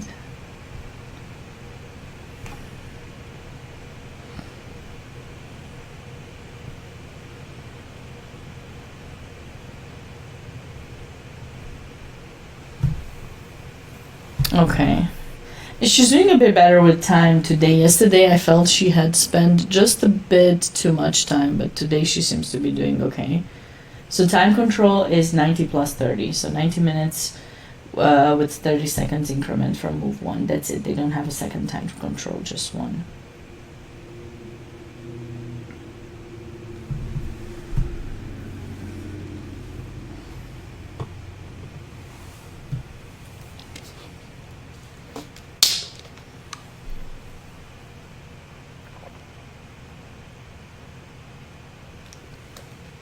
Yes, Stephen. No additional time like Albania. Just one one time control.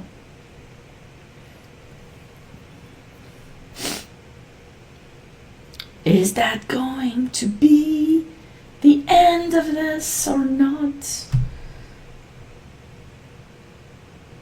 Queen d3. Go. Natalia. Queen d3. I like queen d3. I could be wrong, but I like queen d3. Do you guys want d5? Someone said d5.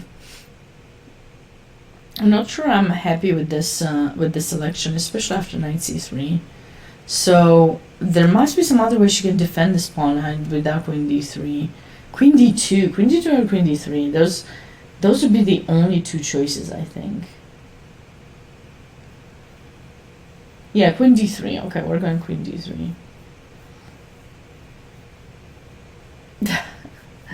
No, you're not, Steven. You just typed too fast.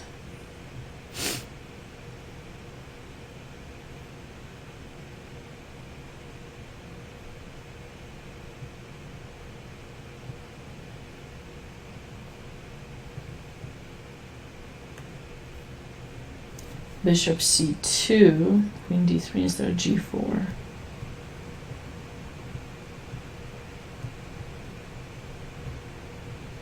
No, but now we have earlier I did say queen d3 first.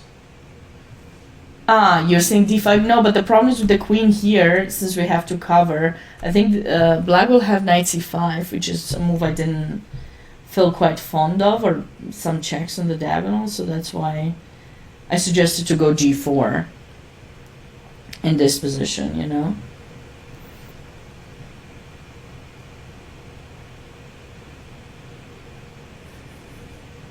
But what about this weakness, and what about this weakness? White only has c3, black has 2.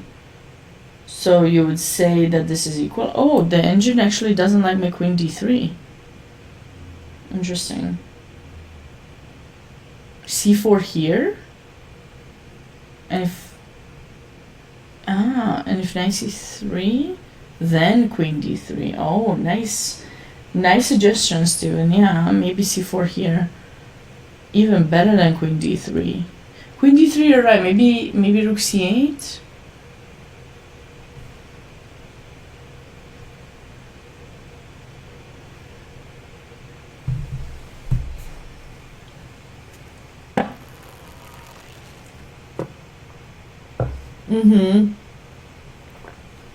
Yeah, I like that that catch by Steven. c4.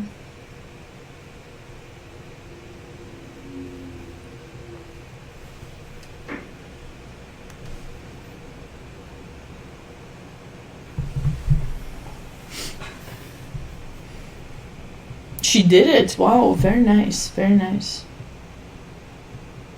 You're watching TFL, I see. I wasn't watching. I wasn't watching. It's just the bar, which I don't trust anyways, unless it goes really, badly. I suddenly blunder, but otherwise, it's not trustworthy.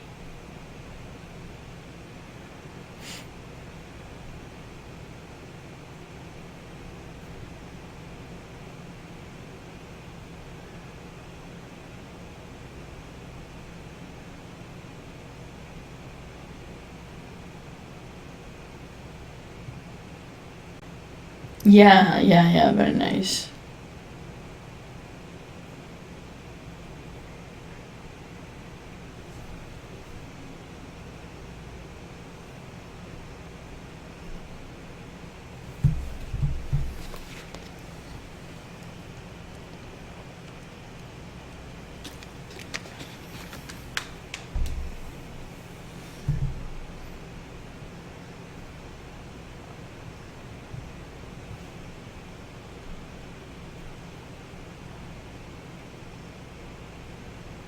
You're having chai? No, my favorite.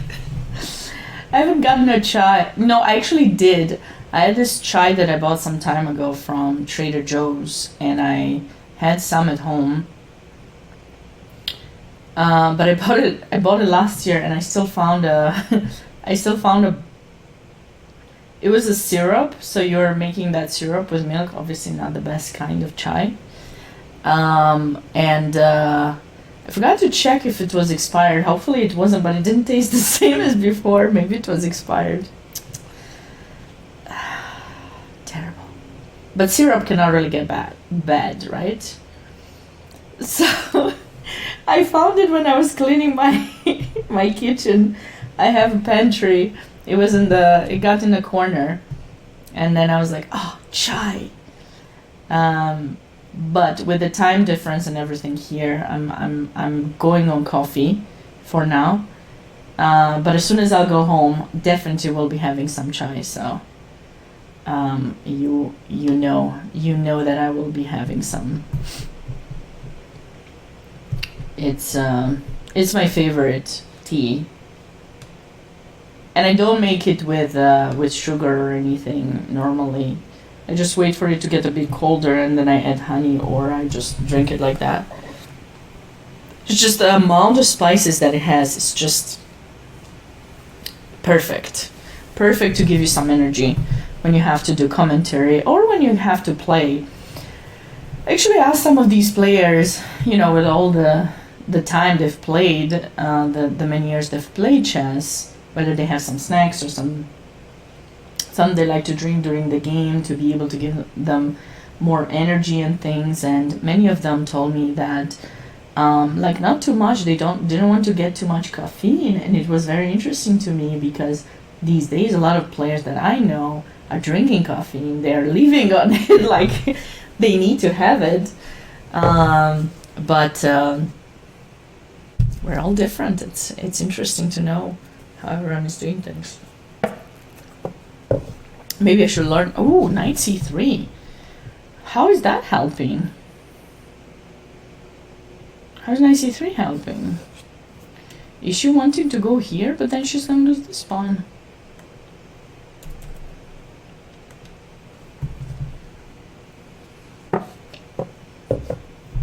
Queen d3. You guys agree, right? No, but then I will have a lot of. I'll have some passed pawns here, no? What's the best? Bishop e2?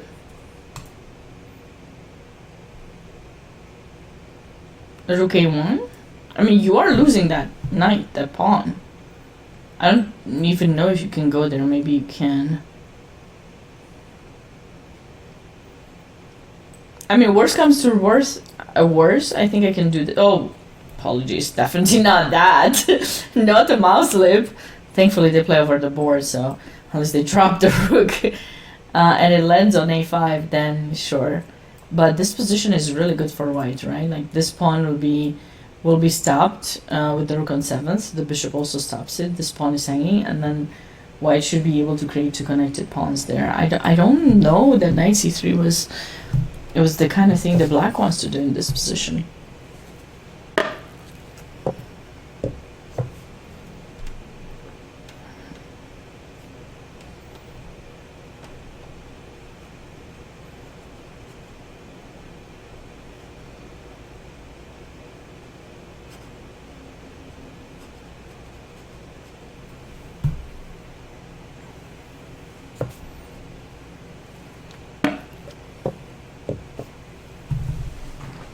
You have had over the board. So one time I was playing, it was an important game. They had this knockout tournament when I was a kid. I was 14, I think. And I had qualified to play in this knockout tournament, and I got into the final. And in the final, I was playing a player who was the strongest in the under 18 section, and I was at the time under 16, I believe. So I was 16 years old, or 15 and a half. And we were playing this rapid game, and we got to like the blitz stage, you know, very little time on the clock, and I was getting outplayed on time. My opponent had way more time, and she blundered. So I was about to get my rook and play rook a1 or rook a8, whatever that was, h8, maybe h. It was either a1 or h8, because I know it was with the right hand I took the rook, and I was about to place the checkmate. So as I grabbed the rook with 2 seconds on the clock or whatever I had, grabbed the rook to place it there, guess what happened? It flew off my hand. It just flew. It jumped. My opponent freaked out. I freaked out. The rook just jumped. And I didn't have time to press the clock, to stop the clock, to, you know, because, like, and I lost some time. I lost some time and I lost the game. Can you believe it? With a mate in one, like I'm about to put the piece there, checkmate. And well,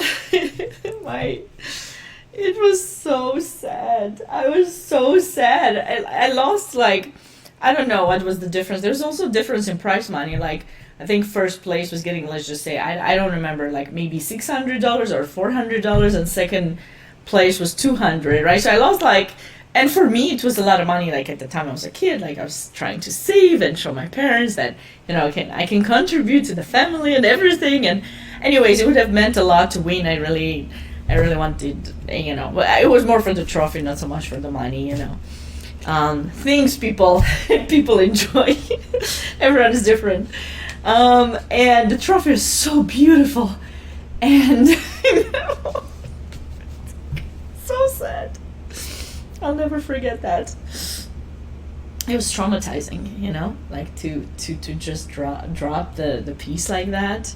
Like you have it, like how do you drop a rook, like what? And then no wonder, like when I was in high school, I was in a sports high school, so some of my colleagues were making jokes that chess is not a sport, and what am I doing? Am I training my fingers? And then like why do I need, like, it's not a sport, what, you're training your fingers to make the moves? And then I told them, you know, this story at some point, and then they were like, clearly you're not even training yourself very well if you get if you drop a rook. How heavy was the rook, you know? So anyways, you know, it's a nice story to tell. We get a good laugh and we move on. It's life, right? It's chess, but it's okay.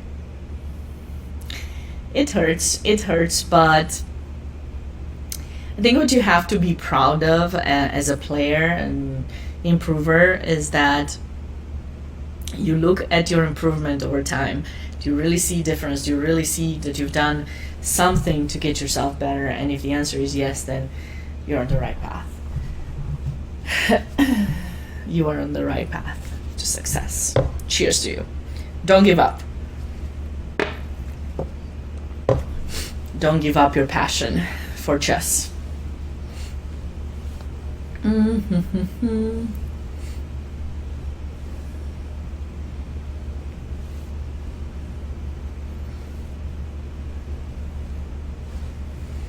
So what do we do here? Do we go bishop d2? But now, wait. I missed that move. Wait, that is interesting, because now if I go bishop d2, maybe black captures in c4. So we have to be mindful what exactly we play. What about knight d2? Is there knight d2, knight d4 or something here? Okay, so we have to be mindful. And bishop d2, they take. And if now I take here, maybe queen takes, or actually knight takes is also. Now we need to find a good move.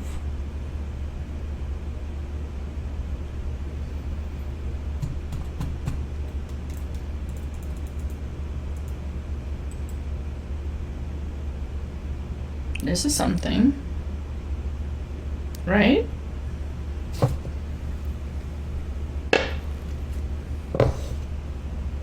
Yeah. Bishop b3. I don't know if is there something even better than bishop b3?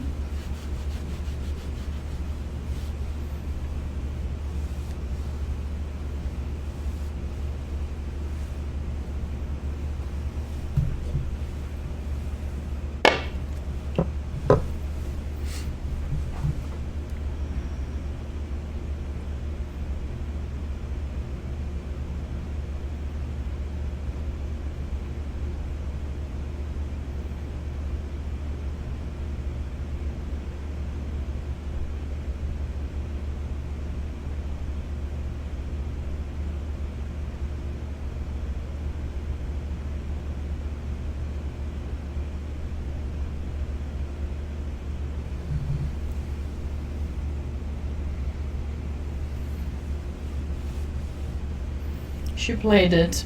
I guess that was probably the best move in the position.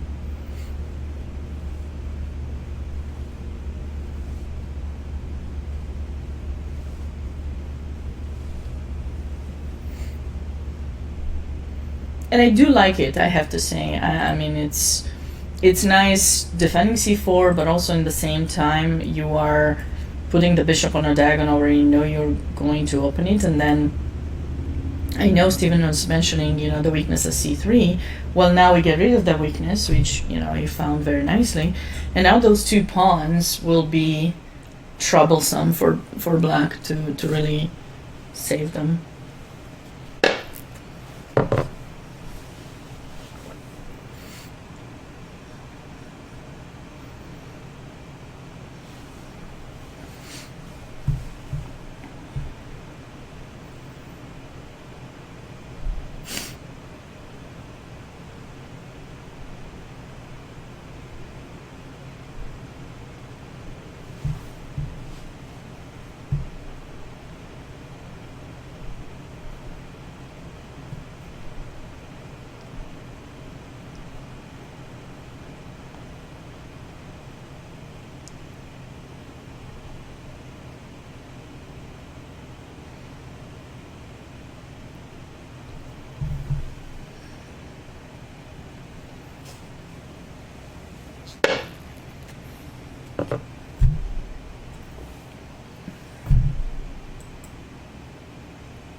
Do we take the queen or bishop?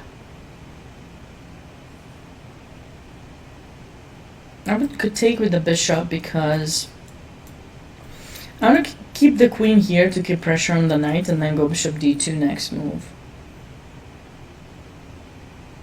I agree. She did play it relatively fast, though, Natalia, so it's good.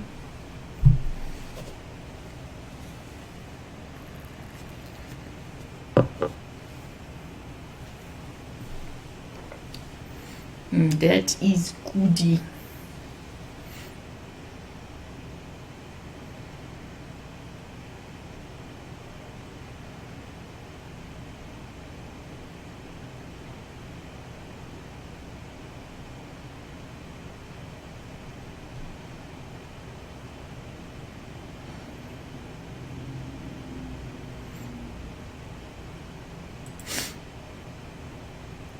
What have we got in this position? So I did mention that. I didn't mention bishop c1. I was thinking to go some rook b7 and double up on the 7th rank, but this first is actually nice. We are, having a restricted bishop, more or less, but we're also keeping this knight from getting places. And we know the bishop is not going to be captured.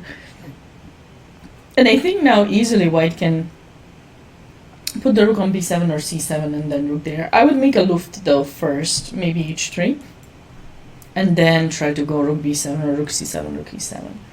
So this would be nice. And then last game is headed to a win for black. Oopsie daisy, we got a mate into right now. A tough game by Sharnaz. Positionally, she got outplayed by her opponent, and yeah, this is tough. This is very difficult for her. I hope she'll be able to come back from this, from that second loss in the tournament for her.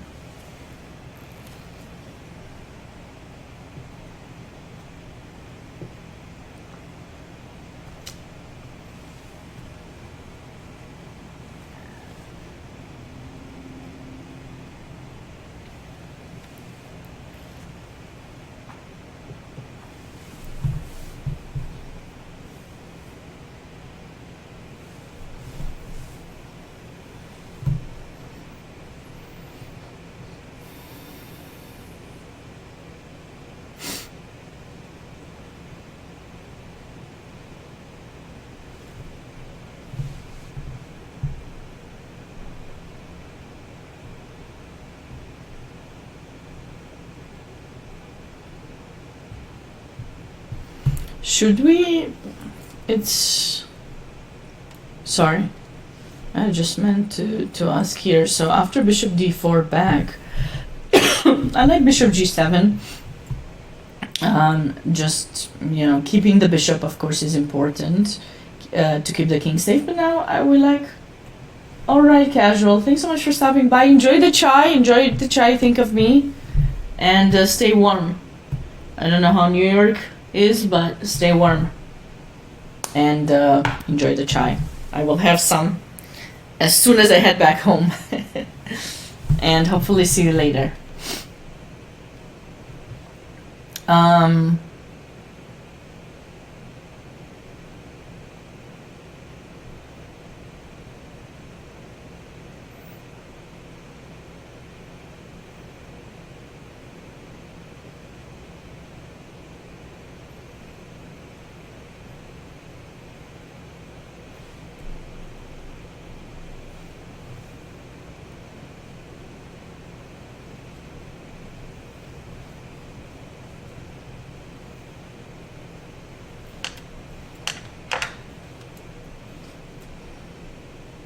She finally has played the move that I suggested, queen c7. This will be a move that I'm sure eventually it will be played. Am I on LinkedIn? I am on LinkedIn, yes, you can find me on LinkedIn. I haven't updated my profile in a few years. I need to work on a lot of things, too many. But yeah, you can find me. You can find me on LinkedIn. You can find me on Twitch as well. I have my personal channel that I'm streaming on too, so you can definitely check it out. It's my name, Sabina Foisor. You will see me here on US Chess for the Great National Championships, which is the next big tournament organized by the US Chess Federation. That tournament takes place in Spokane, Washington, and it's going to be between December 12th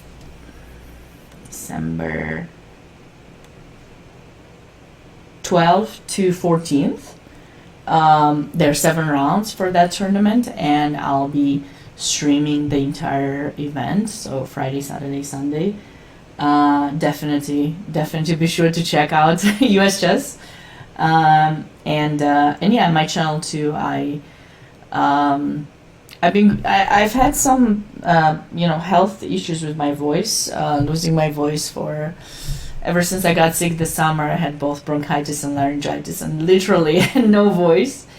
So I've been taking a bit more time and haven't been able to stream as much as I wanted, but you can certainly check my streams too. And YouTube is on the way. Ideas of YouTube videos will be coming, so hopefully you guys will get the chance to enjoy it. I really appreciate it, Lyndon. I try my best. Thank you.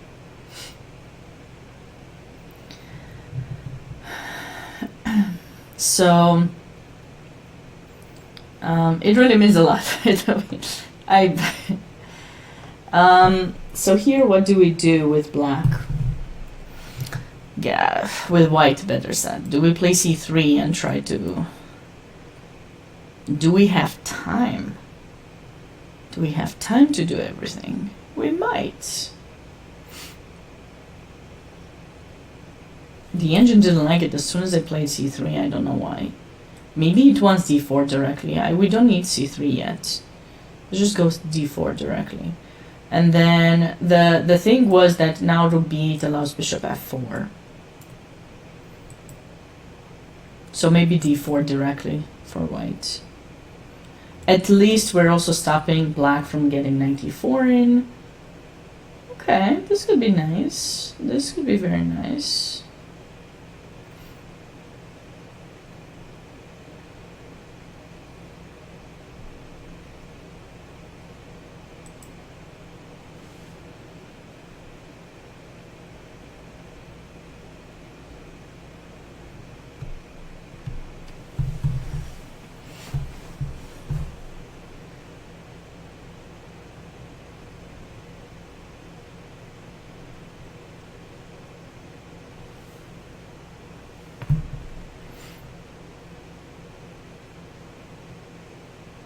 At least she needs to make this move.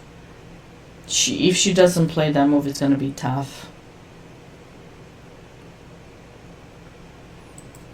Could this be something that black considers? But it's just the rook, it just doesn't look good.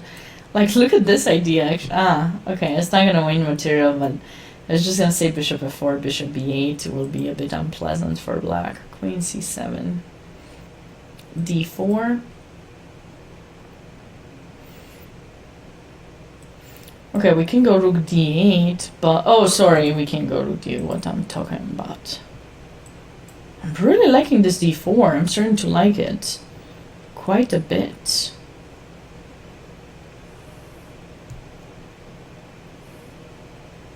I got an idea. Knight f6. You know what? This file is a bit unpleasant. There's pressure on f7. We need to make sure we keep the king safe. We get rid of this bishop, and then we can figure out how to develop further. I mean, I think I like this, actually. Unless I'm dropping something again. Am I dropping something again?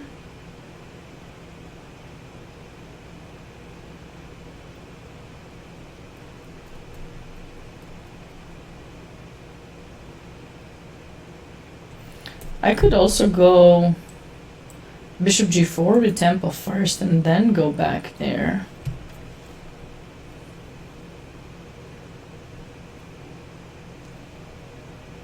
Oh,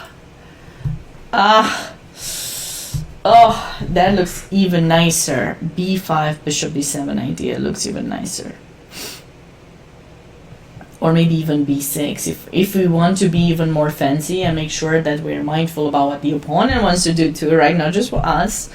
The pawn here is even nicer because it does restrict the knight from going to one of those squares, and then we get on the diagonal like I wanted. We just get on b7, and that's even more unpleasant if you think about it, you know?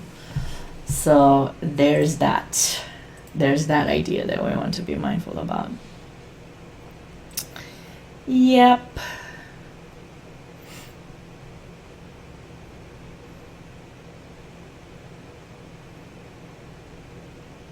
Okay, but at least d4 is something that white should do. Okay, Angelina is getting a bit aggressive here. Bishop d3 I think has to be played. If we do this,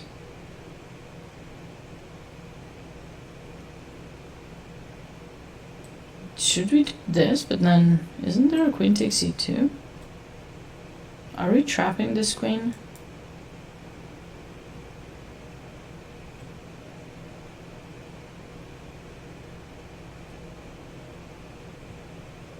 We might.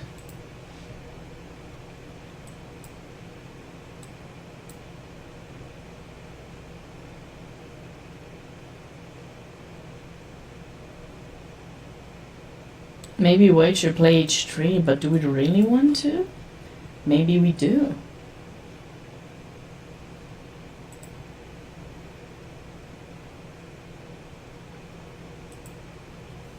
Maybe we do. Looks nice.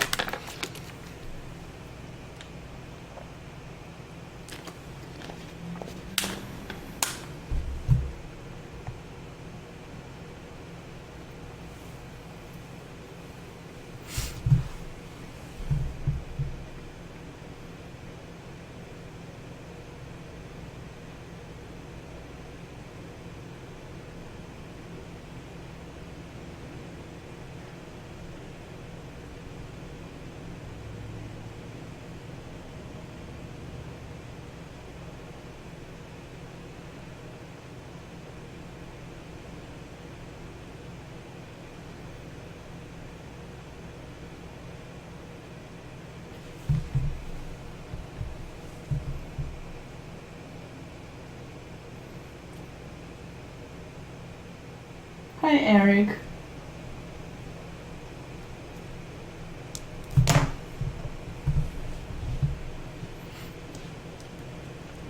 That's probably what Steven meant.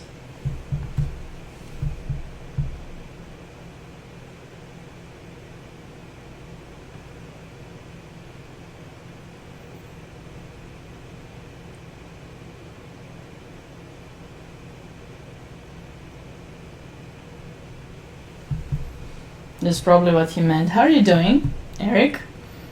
I hope you're having a great... It's Saturday. Sometimes I forget. When I'm doing commentary for a tournament, I sometimes forget what day of the week is it. I lose track of time. But it's good when it's about chess. And we can get new ideas going. Uh-oh. What happened here?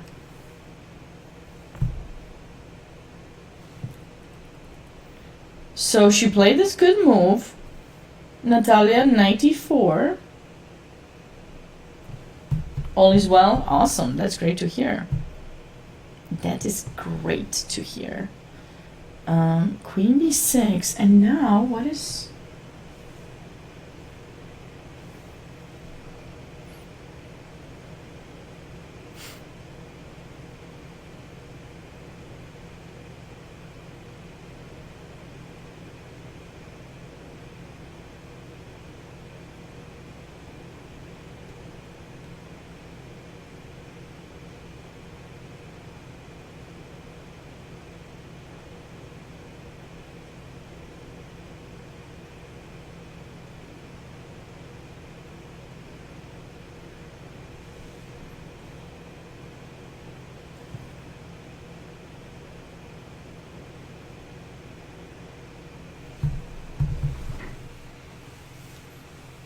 What is the best move for white in this position? Should she had captured here?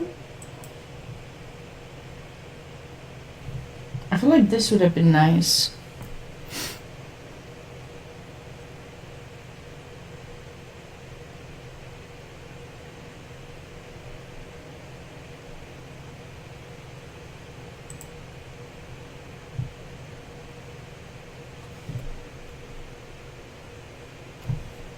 But what is she doing here exactly? She's trying to go queen takes and hoping for this line, and if you go king there, what are we capturing? This or this?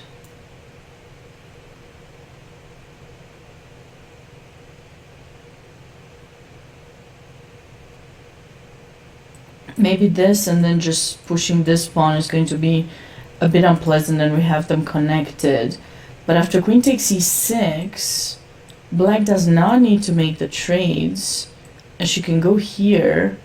And the problem is that now the queen is threatening to take in b5, so if you take the bishop, black will take in b5. So now if you trade... there's bishop f2 in between move, sorry. Bishop f2, this is a move that maybe Natalia missed, because now black recaptures and you have 2 pawns for the rook, but that's not sufficient. Oh no. Oh, she missed bishop f2. So then after king h8, she has to take the bishop, but if she takes the bishop, she's gonna get mated with a smothered mate, right? There's not even a smothered mate. Oh no. Black played king h8 immediately, not trading. And now it's a problem to find a good move. Because white is down a rook. Oh no, Natalia. She rushed with queen c4.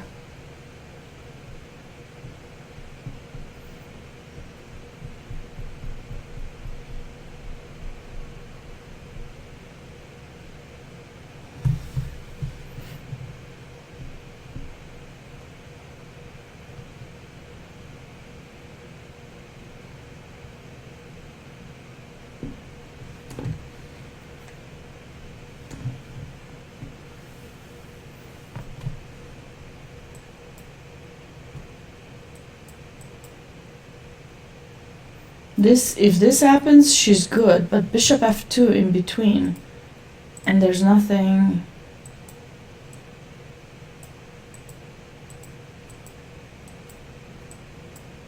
Okay, maybe she can find some way to push those pawns, but it's like a full piece for. Sorry, it's a rook for 2 pawns. Yes, the time control for this tournament is 90 plus 30.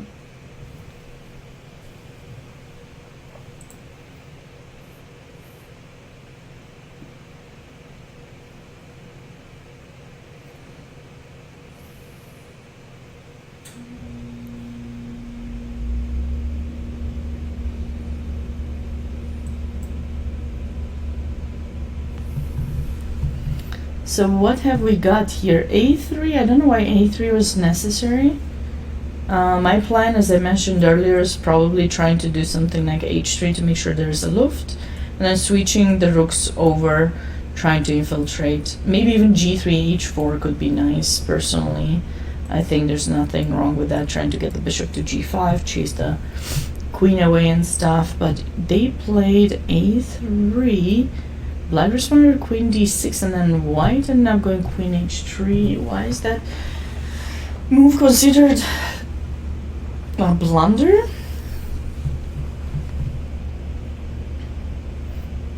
There's no threat for white in this position. Maybe black can just take the pawn. And it's just a freebie. It's always nice to take freebies.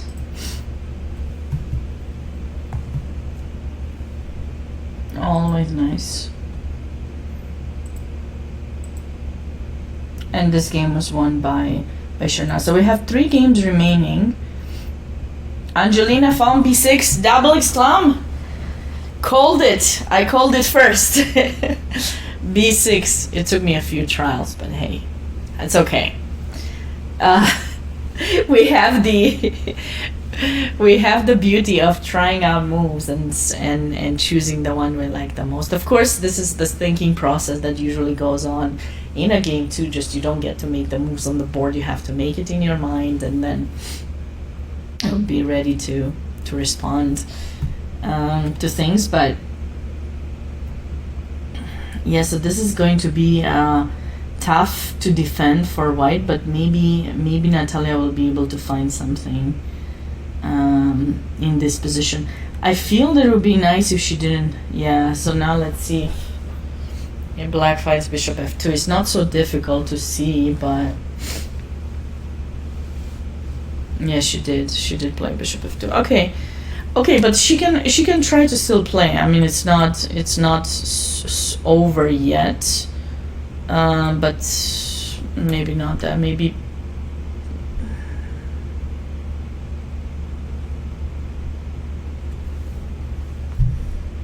Maybe bishop, rook c8. Maybe bishop a3, but even that, rook a8. And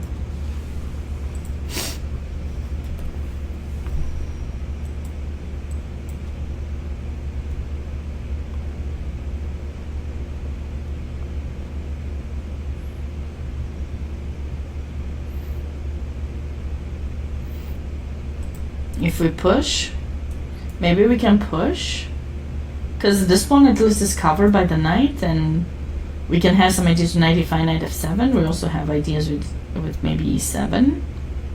So at least we're trying to keep black's rook more passive. She needs to try to find something and just keep calm and try to find, okay, so now e6 I think is probably one of the best trials here for white.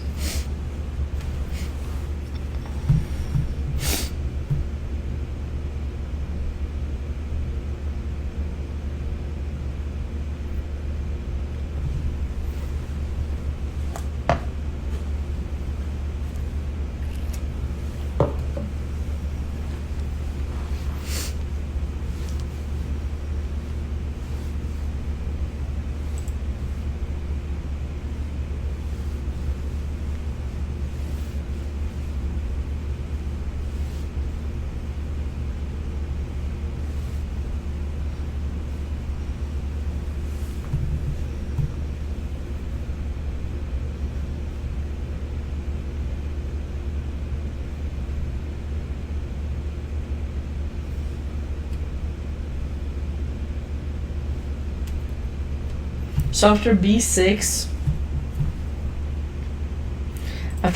white moved the king because of course we're threatening bishop b7 and you cannot take in e8 because bishop b7 anyways. So king g1 makes sense, bishop b7, shake the queen away. And now I wonder if black can just play queen c6. Or is there gonna be some... Oh, not yet! Not yet, my friends! If you go queen c6, there's e5. Kind of a cool, unexpected move. You think you're mating me first? Yeah, sure. Not just yet. It's not happening yet. Obviously, you don't need to take, but then if black plays queen c6, d5, then c4, white at least will get a little bit of improvement of the position. So we need to come up with something different, but I think here there's a lot of moves that could be nice. Ideally, this is going to be a move that you want to play because this is a backwards pawn and we don't want to keep it there for too long, right? f5 was played, so now we're gonna try to find some way to, you know, get rid of the pawn. If you take, we can either go bishop takes or we can try to go maybe rook e8. I like bishop takes because now we have a new threat idea, bishop takes g3, and trying to mate white. So we'll see if Angelina chooses that move, but it's certainly a nice idea to play. Natalia has found e6, okay, so maybe she can try to hold this position. Of course it wasn't fun to rook e8. Okay, rook e8. So now what do? Do we try d5 or is that gonna give black too much control here? Maybe rook c8. I'm not liking rook c8. Okay, rook e8. There's no real threat yet. Okay, I like that this bishop restricts and I like that the knight defends that pawn so this bishop cannot be brought anywhere. I do want to develop the bishop in c1, but where would we put it though?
I wanted to suggest this, but it's not leading to anything good. We cannot utilize that, so we cannot afford to give up this at all.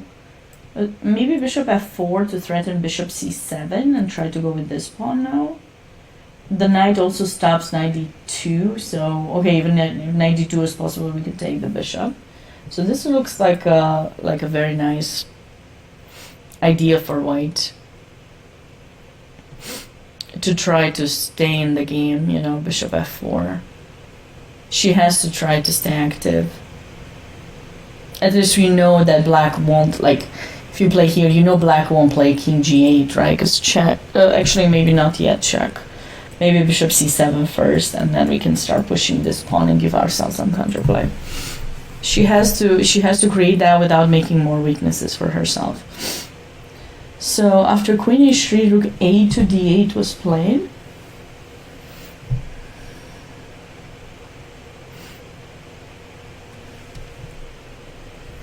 Now the position is relatively balanced again. I don't understand why black did not take the pawn. It's of course a kind of pawn you don't normally care to take because it's, you know, weak.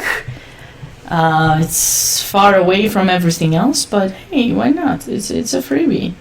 It's a freebie. Oh no. e5 was definitely played by Angelina, so nice touch there with attacking the center for black. And after h3, should he take? Because we know that this is gonna lead to a checkmate in 2 moves, so that's easy.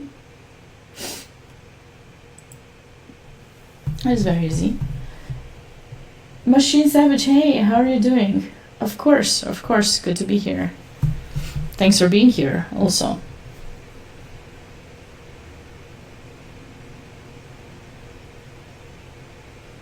You're doing okay? Awesome. It's always good to hear.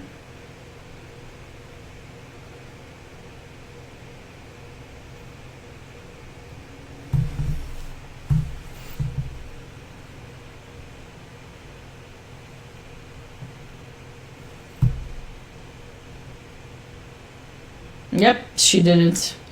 And h3 didn't even help. Unfortunately for her, Jennifer has weakened her king too much. And this threat with the queen on the diagonal, even queen c6 idea. Now that this pawn is gone, you know, queen c6, there's no more d5 and bishop c4. So black is definitely on her way to win this game.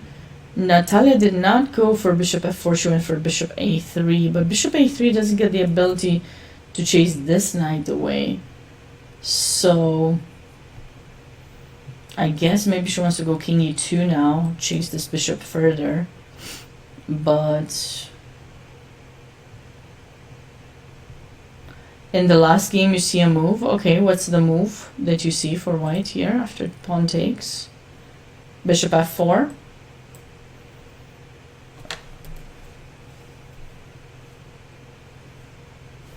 Okay. But the thing is that after bishop f4 I go queen c6 and I'm still threatening to infiltrate. I guess you can consider taking now, but let's see, what's the best approach?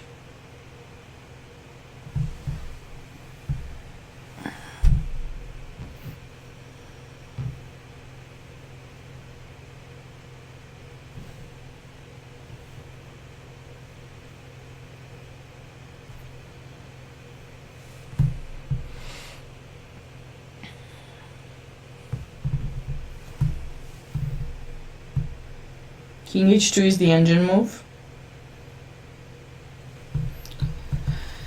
Not really checking with the engine there, but you're down. King h2 when? After queen c6? King h2?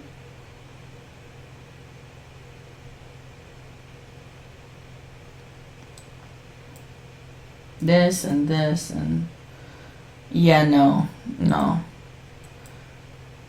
Not really ideal. Actually, I can do that. Sorry. Bishop f4, apologies, I didn't mean to do that. Bishop f4, queen c6. Here you can't go king h2, so you have to take. So now Here's the best approach. I was gonna give you 2 checks, but I don't need to. I think I'm definitely gonna go for wait.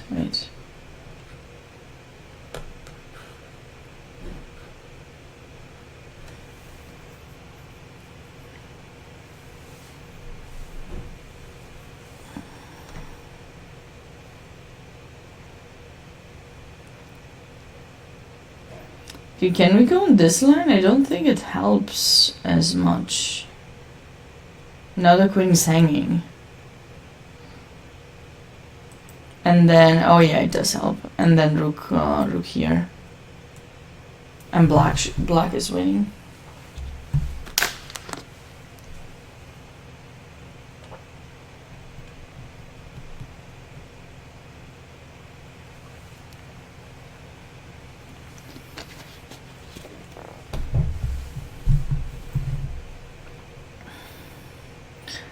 It's a difficult position. The problem is white has weakened the position a bit too much. It's not easy to hold anymore.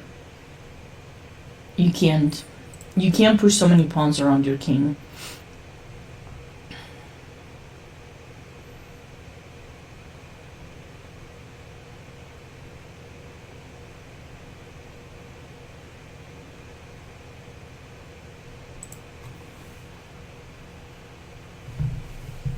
Yeah, it's too difficult to play that position. Queen g6.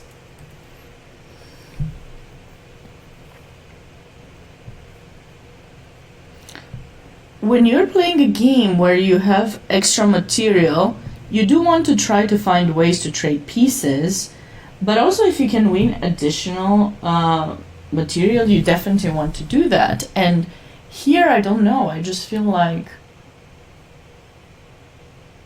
black didn't take the pawn in a3, and I'm not even sure why she made that decision not to take the pawn in a3.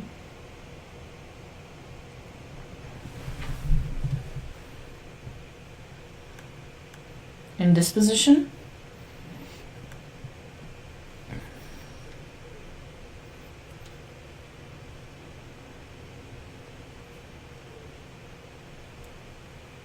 Oh, not here, sorry, here. How you hold on here?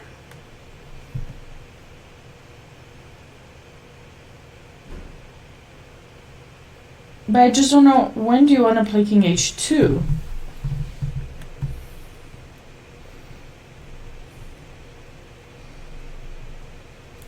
Because you don't have time to go king h2. There's a knight in g4.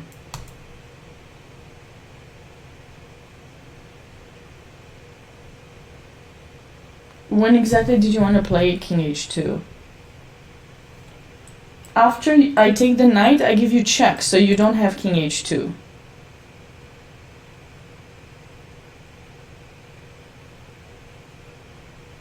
Yeah, I first played rook e8 and I realized that you move the queen, and I just didn't want that, and you're up a piece, so I have to be careful. But that's why I'm giving you these checks, so I take you away from g1 where you're safer, and then I'm bringing the rook to pin your queen, so I'm definitely going to be able to win the queen now, and there's nothing you can do. I don't know. You don't really have time to go king h2. That was the problem. And normally you definitely would have done it here if there's something, but the problem is that queen takes g3 now is just checkmate. So you just didn't really have the time to play king h2.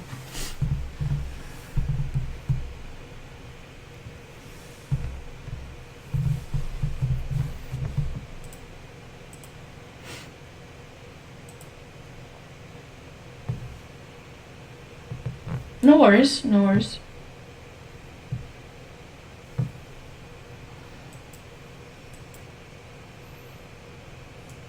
The problem with king at e2 is that now white's king is coming closer to the center, but it also stays on a lot of forks. So it will be difficult for white to defend the forks. And then this position will be interesting to see when they get lower in time. What the decision is.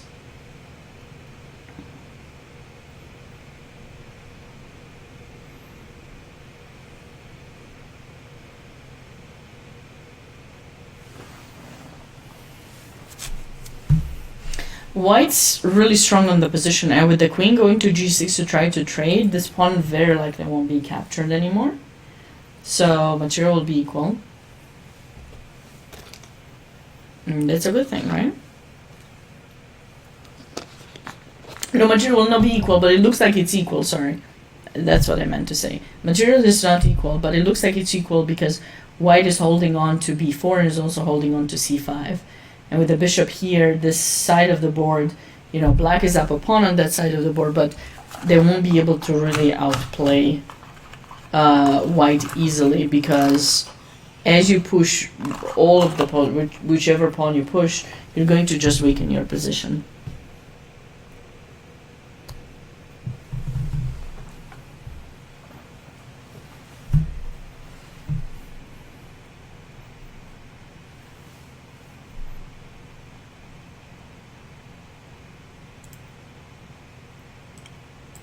I'm trying to decide how comfortable I feel about this.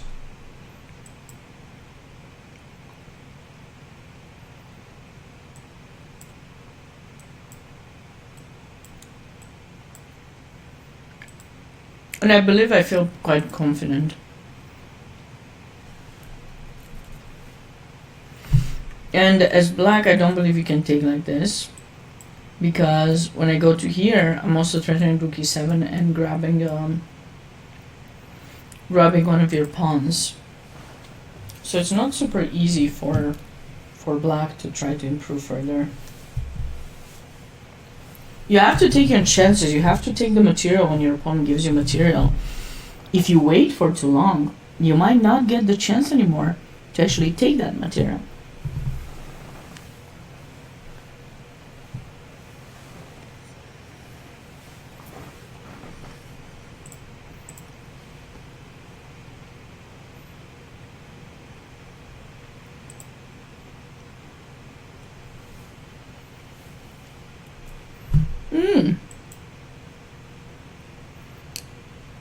I thought this would be played. Yeah, f4 king, no?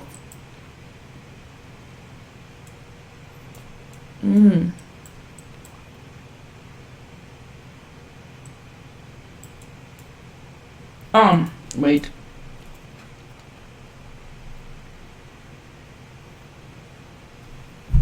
We can just come back.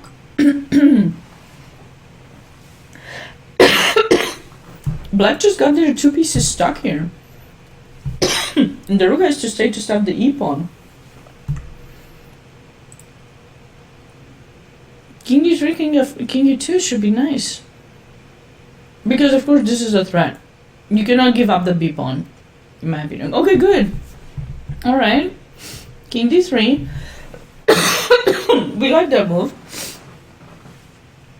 And knight f2, king e2.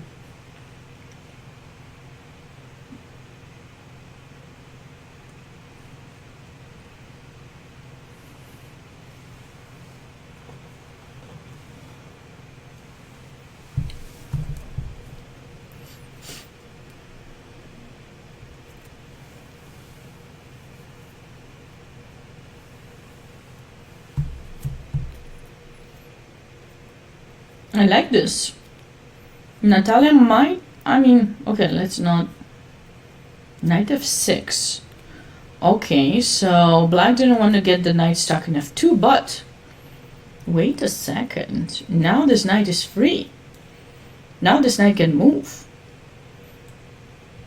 Do you go knight g5 or knight e5? We also can go bishop c5 first. But wait. If I go here, I want to check you. Just lover, hey, how are you doing?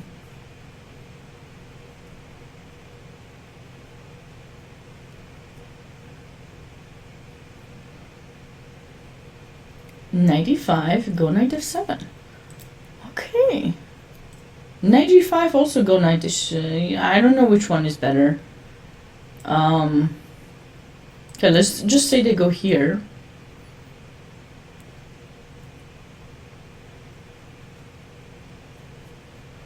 to try to, you know, block the bishop to take that pawn. And could we just go back and forth?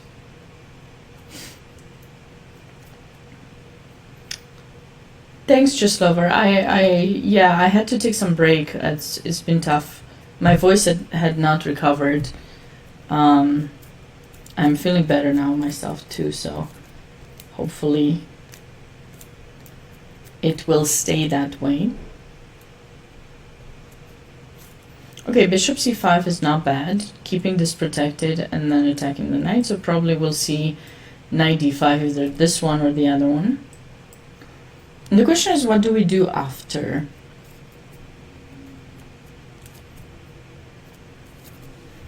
If we go knight g5, it's not liking it. Is it this or something?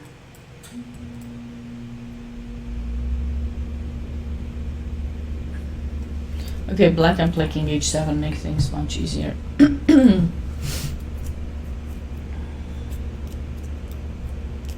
Last year it was Natalia Tsudikova, the player with the white pieces, who won it last year. She's had a great year of chess, and she's doing well in this game. She was much better, but she miscalculated. I think she missed an in-between move at some point here in this position. Her rook is attacked, of course, but there are a lot of like weaknesses in black's position. So going for this kind of idea would have been nice for white. Just, you know, after that, there's a weakness of e6. There's infiltration with the queen. There's knight g5 coming in, and she has to be careful with her king, of course. But it's just, there are a lot of ideas for white. Instead, she played queen c4, and she missed in this position. Black doesn't have to trade queens. Maybe, I don't know which part she missed. Or she missed that in this position, she cannot grab the bishop because this is hanging. Well, if you lose that pawn, then it's tough. And then after this, bishop f2 in between move, and black is doing relatively fine here. So now she goes bishop c5. I don't know.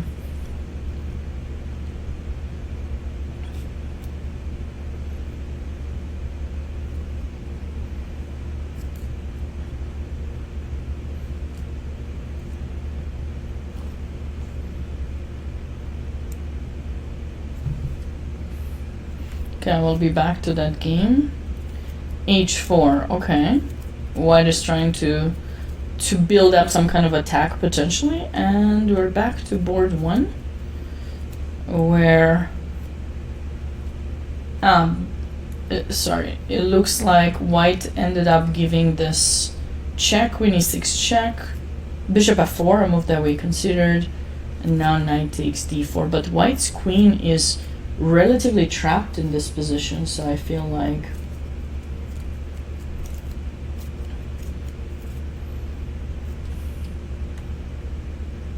wait, we don't have time for that. There's no mate. But we can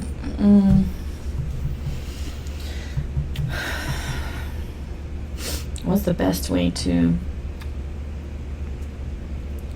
win with black in this position? I really wish this worked, but you know,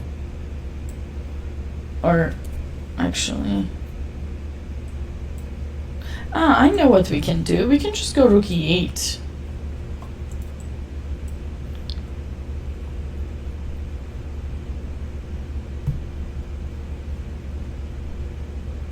And of course, if this happens, now it's this is pretty good for black because the rook does infiltrate, but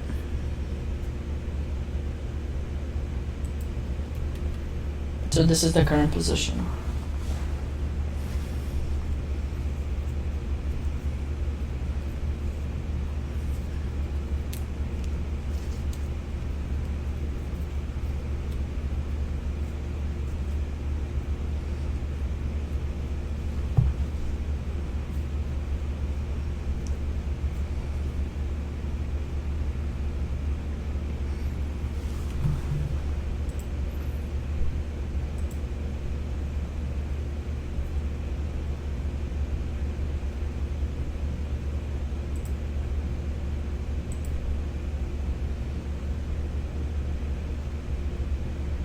h5 is nice, just kind of stopping white from having ideas.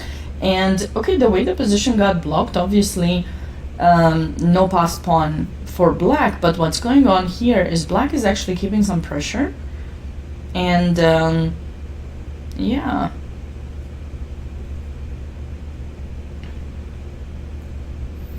this is unpleasant. And we cannot do any rook lifts on the 3rd rank. That would be nice, or on the 5th rank. This knight, this knight is a beast on c4, right? It controls e5, e3. It's very strong.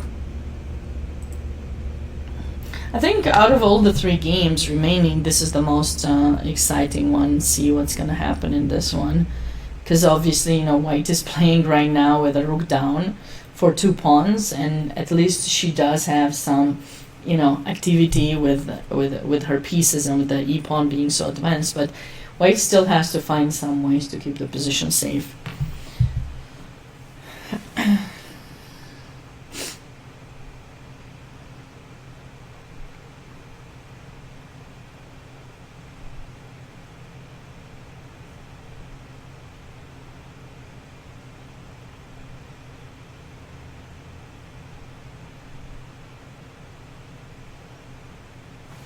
I wonder if you should go 95.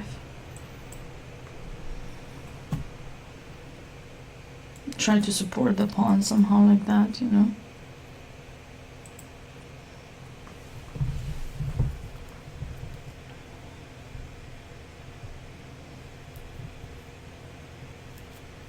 Yeah, if I could get d5, it's just not easy with the bishop in c5. She did play knight e5, okay.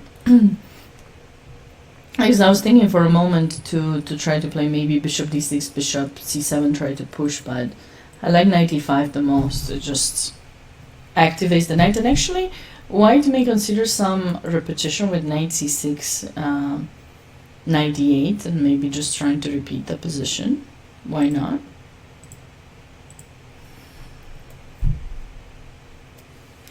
I will have to take like a super tiny break. So what I'm gonna do is I'm just gonna mute the mic and cut the camera, I guess, and then I'll be back. So let's see, what did I miss? Okay, knight d5, and it's a mistake. Was this an option? No, because probably rook takes. What was the...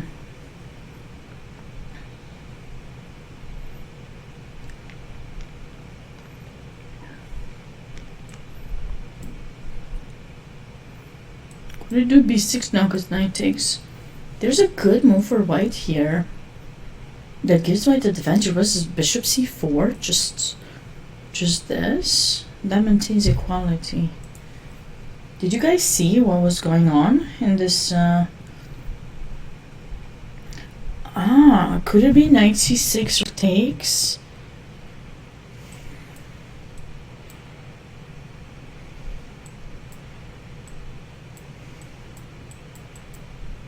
Nah, this is safe.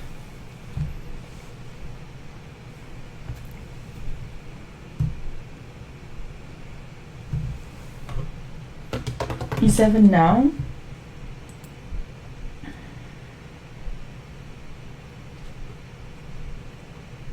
You don't really have a threat. Can I go back? Bishop d6. No. Sorry, knight here, check. And then knight maybe. What's the best way? Knight f7 first. No, that's what she played. She played knight f7, and the engine doesn't like knight f7 here. I thought we had to protect this. I mean, okay, the advantage is not that huge, but it is a good, potentially a good move for white here to. Is it this? No. Like, this move has the threat of knight c7, so if you find a way to stop that. So we can take. But then what? Maybe now e7. Or not.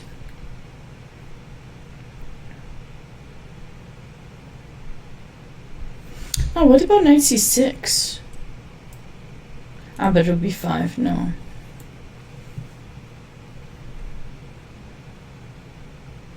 There's knight c7 though. Knight c7 defends everything. Defends the rook and stops the pawn from promoting.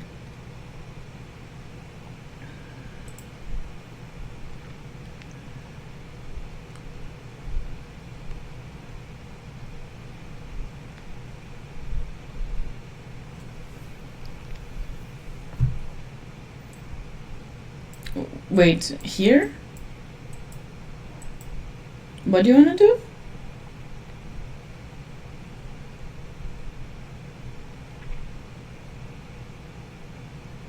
Well, yeah. I mean, I can also do this and try to get your knight, maybe. Or yeah, like you said, it would be one rook c1. Yeah. No. So okay, so it's takes.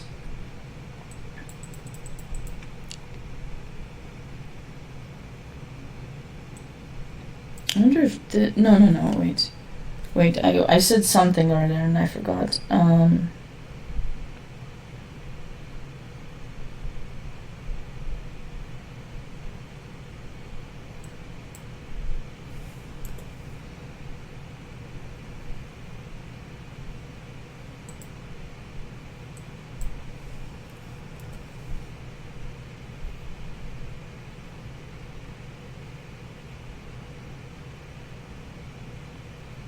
They are strong, but we need to figure out how we can advance them forward, you know?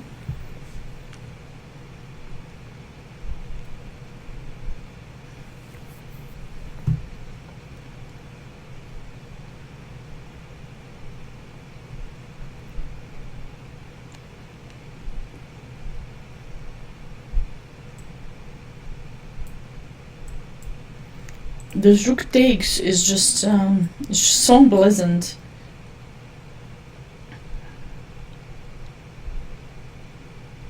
If we play here, they have knight rook a5. Oh,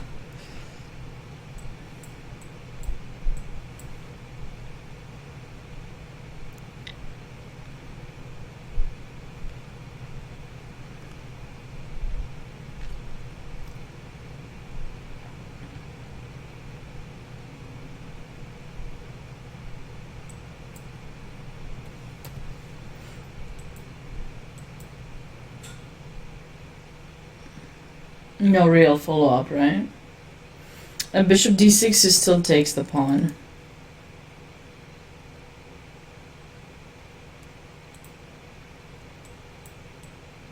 Still takes the pawn.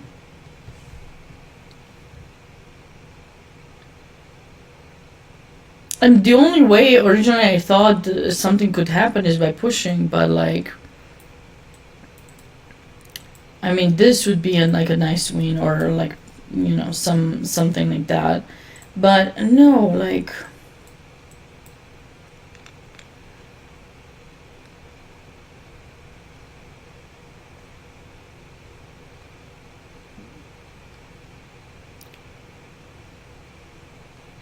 oh, what about this? Still takes. I don't really see a way to not let them take the pawn. It is strange indeed. I mean, there's some compensation for white, but where is it exactly? Because, okay, obviously you're playing with less pieces than black does, so you need to kind of find a way to get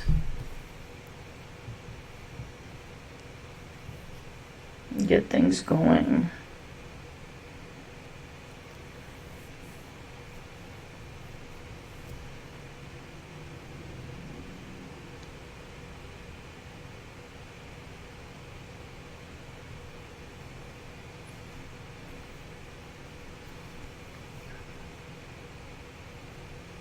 Is there a difference between bishop d6 and bishop a7?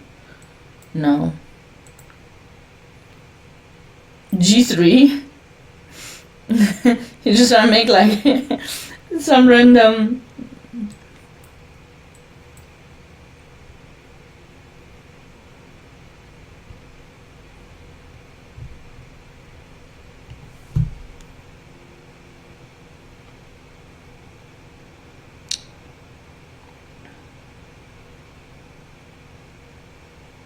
I did t-checks. No, but e7, oh, sorry, no. What did I say after e7? Maybe king g8? Or maybe knight f6?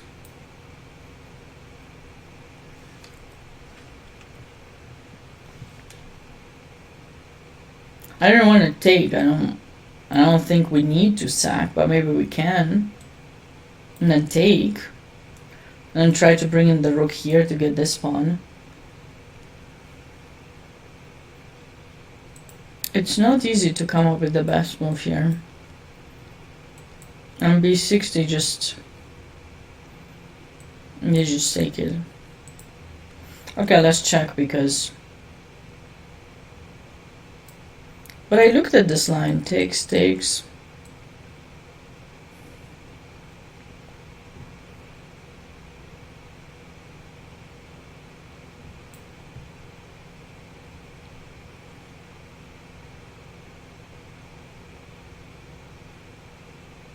Oh, sorry. It's not good. It's supposed to be like this.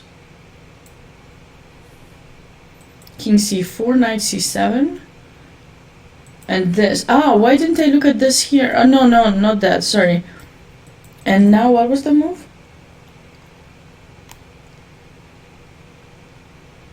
Natalia Tsodikova is the current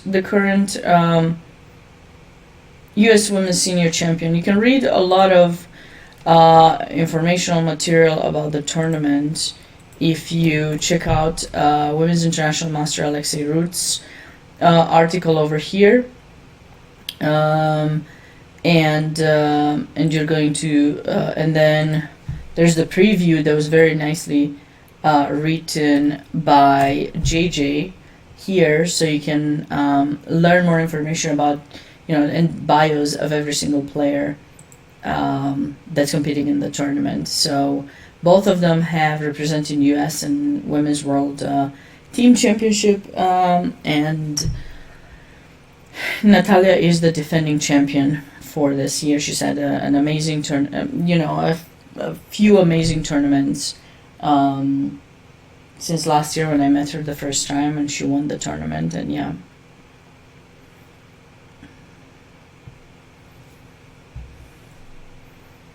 you can you get a lot of extra information there. But yeah, this looks like it would have been kind of a nice approach for white. And maybe here we can go maybe e7 or maybe d5. No, but d5, can they take? They can. Maybe knight c6 first, but then they still take.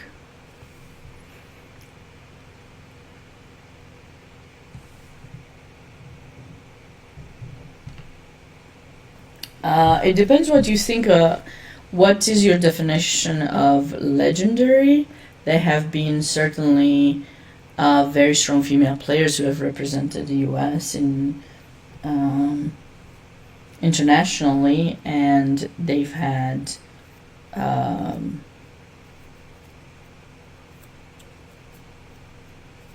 they have played in U.S. championships as well. Bishop d6. Yeah, bishop d6, yes, sorry. No, we can just go now. So this is how she could have played it. But what happened? She played knight f7 first, and then...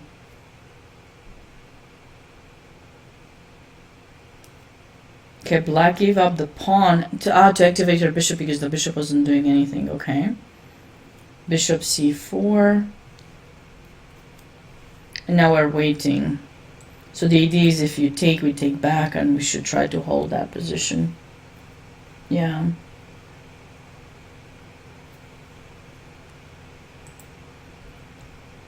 there are a few players in this tournament who also were part of U.S. Women's Olympic team, like woman grandmaster Angelina Belakovskaya, who I see she just won. So let's check out the finish of this game. She's won the U.S. Women's Championship 3 times and represented U.S. in a few Olympiads over the years. Very strong player at her peak.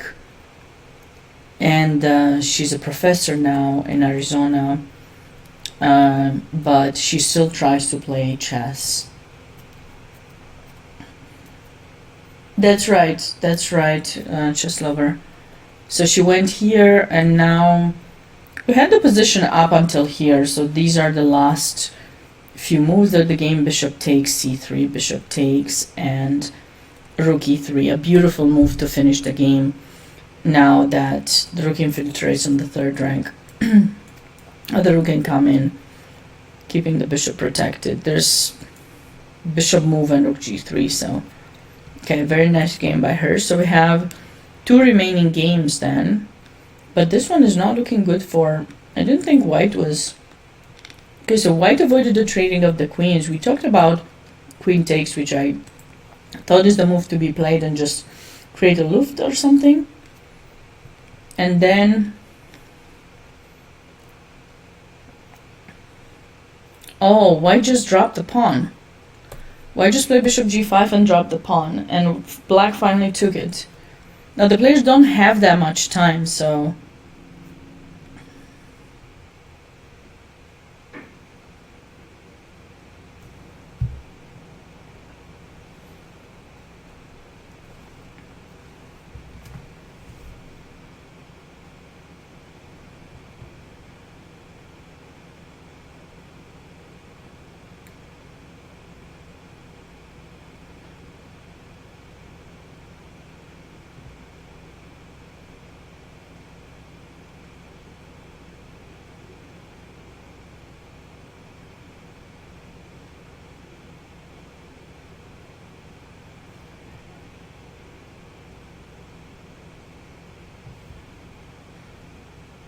but I don't think you need that much time here, right?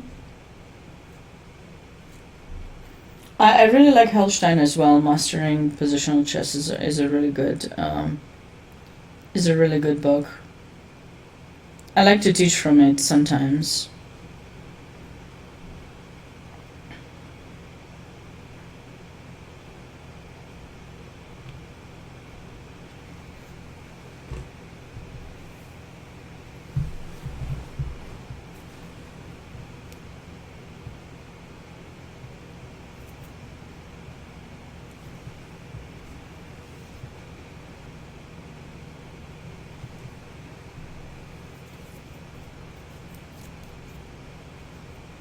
Oh, nice, chess lover. Very nice. I didn't know he had a master class. Was it good?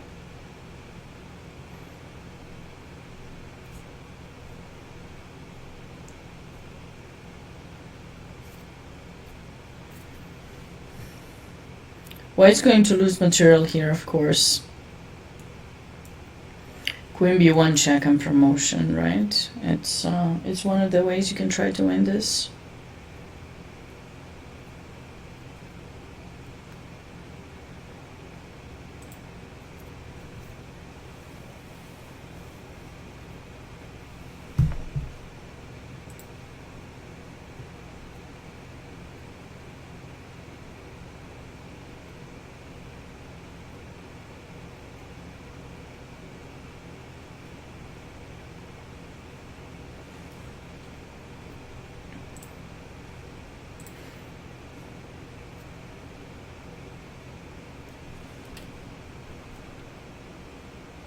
Wait, what? She played e5?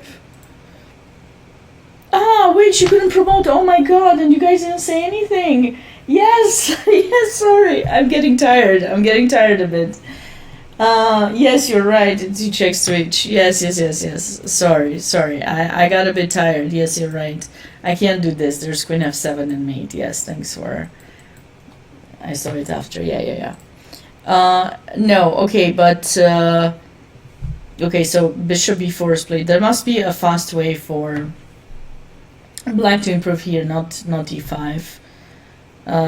Because, you know, if you take the pawn, there's queen b1, so we need to come up with some way to make sure the king is safe. Like, I wonder if king h8 as a prophylaxis could work, maybe, potentially, and then still have queen b1. I know she went for e5. Okay, she doesn't have much time also, so...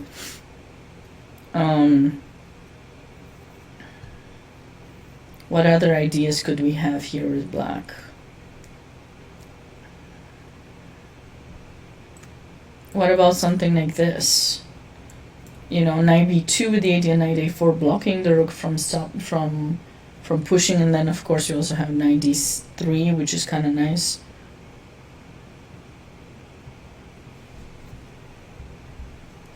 Yeah, this looks nice. Okay, she played e5 with the idea of trying to open up the e file. So now, okay, she's controlling f7. She's probably gonna go back either to c4 or knight d3 and then free up the rook to enter e1. Okay, black is doing great. Unless she blunders due to time, she should be good to go. So what do we have over here? Black is trying to get the king a bit more active, if possible, of course. But what can we do here?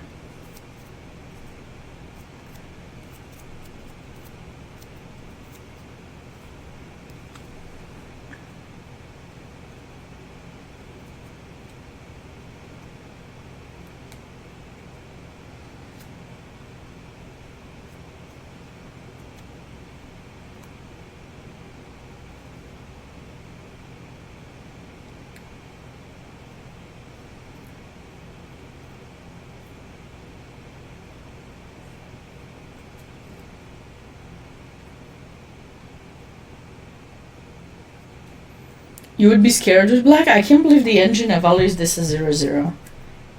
But now we do have 3 pawns. Cute move. Very cute. Very cute, I was about to say. The knight is pinned. So, if you go here, I'm trying to decide if I want to promote my knight. Just for fun. You know, just for fun. To be able to show you this line. Obviously it's not forcing, but I was just thinking, you know, could we do that? But obviously we're probably gonna do this instead, right? And then just promote to a queen. I was just trying to be fancy like usually. It's not my game. And we can learn to be a bit creative, you know?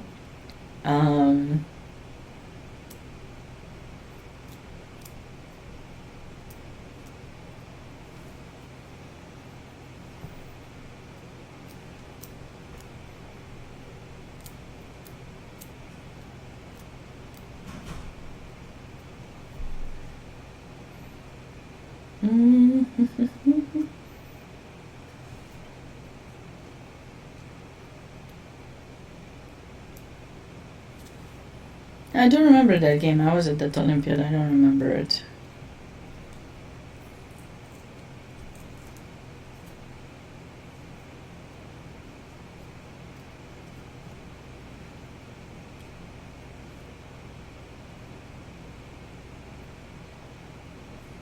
How can black...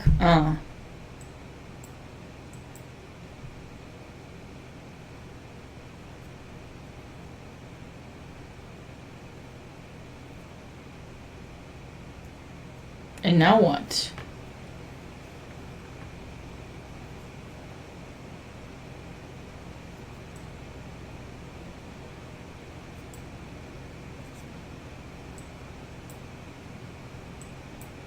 We can start pushing. I mean, white has some ideas. e7 is a very nice move. And it's going to be interesting as both players are getting low on time. Of course, Natalia is lower right now, but she found this very nice move, and maybe it will help her. Oh, and now it is white who is much lower on time, but okay. This game should be shortly over.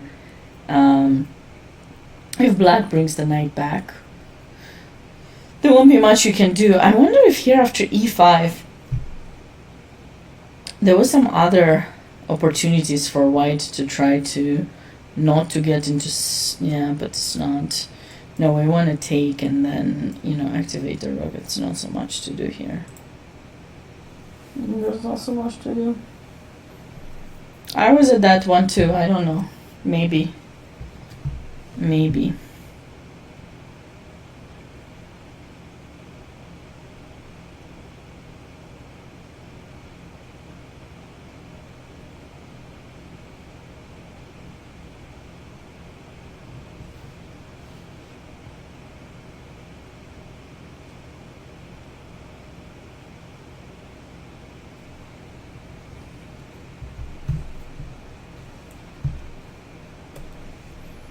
And so now, what is the move now for black? Because I was looking at this earlier, but I wasn't sure what should black do to kind of keep some equality. Because, if you do this, you just lose. So where should you move the rook? C1? C8? C8. If this, maybe rook takes c4 and then this. Okay, so rook c8. But it looks like Olga blundered. She played rook e8. So can white just play b6? Yes, and she did it. Natalia played it really fast. It's very nice. b6. Now she's starting on b7, b8. And that's going to be great for her. Really great.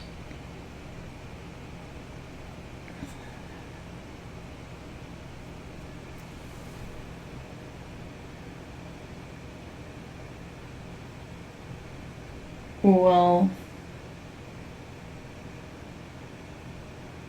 okay, I'll check it out later. Just keep in mind that this is not my account, chess lover. Keep in mind.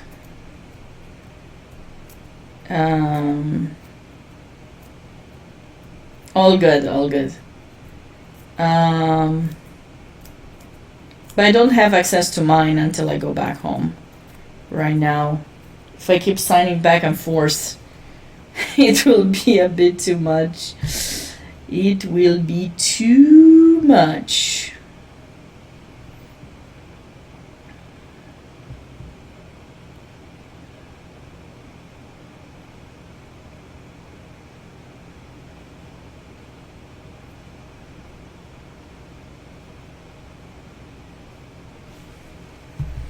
But no, Natalia could actually turn the tables in this game.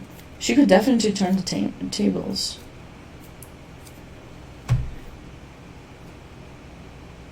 After the blunder? Oh, okay. This is a cute mate. This is a good mate by WIM Master Chuchanik Arapetian. So let's see here. b6. And the game is back on.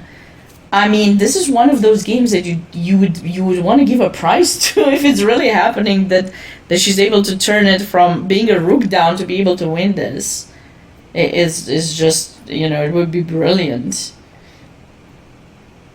So I don't know. Let's see what's happening now.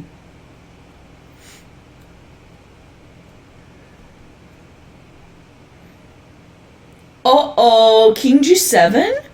Wait, doesn't that just allow the push? Doesn't that just allow the push and win? She did this year too. She's been, improving a lot. This is over. Or maybe she can take the knight first, I don't know. She played it, b7.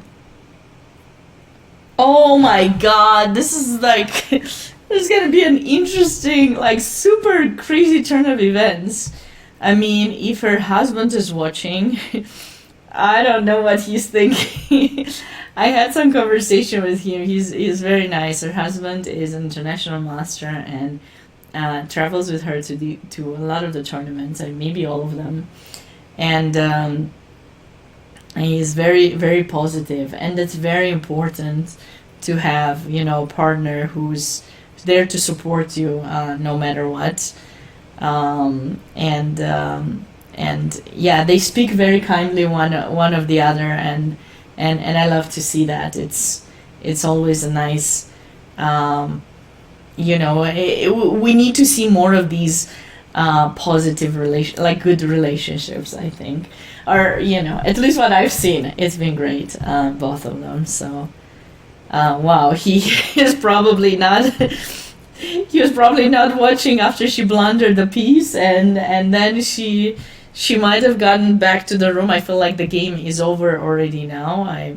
Presumably she won, and I feel that he was like, "What? You won? How is that possible?" I tried to make his reaction. I don't know. I will definitely ask him if I see him later today or tomorrow if he was watching this game. Oh, okay, there's no way to stop b8, and then, it's just, white will stay with those two extra pawns. And she's playing fast, like, she keeps adding time. She had much less time than her opponent, around here somewhere. We can't see the time. But she had much less time than her opponent, and now she's having more, and she turned the tables. This is amazing.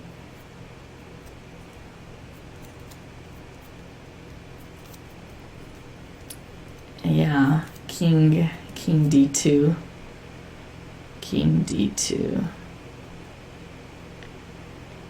No checks, no nothing, and she might not even promote immediately. She might end up playing bishop e5 or something, or bishop c7 d8. I don't know.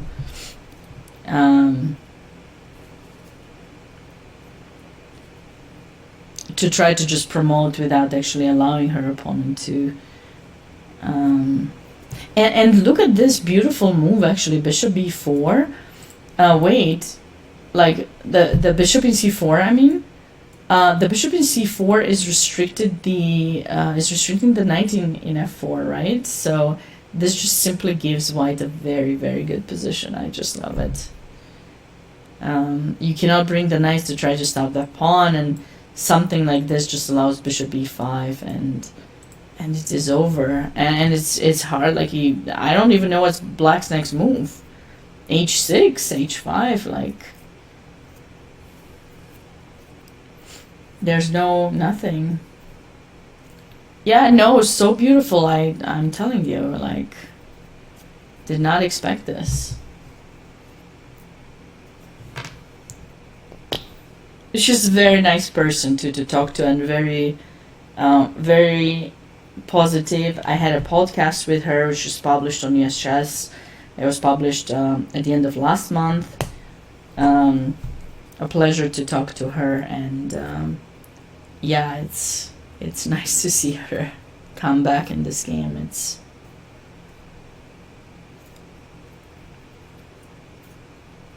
obviously, I'm not trying to root for anyone, just talking about the positions as I've told you in the past. But yeah, next round actually starts in about an hour, so the game is probably over or so, and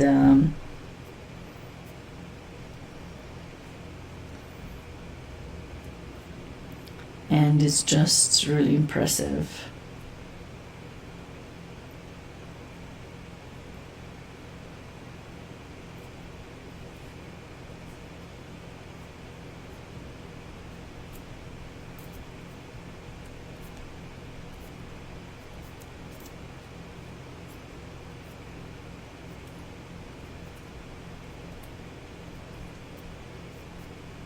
Just had no move for black. It's been a while since black made a move. So Angelina won. Natalia very likely is winning this game. Irapetian Chuchanik won her game as well. This game was drawn relatively fast, and Mary has won her game against Women's International Master Shimnas Kennedy. So this is the final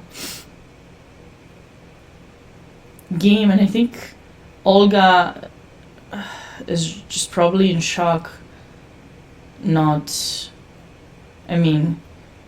It's not clear how this happened if you think about it, right? Like, how did we get into this position? How did we get from being up a rook to a position where white is the one promoting, white is the one playing for win. Wow.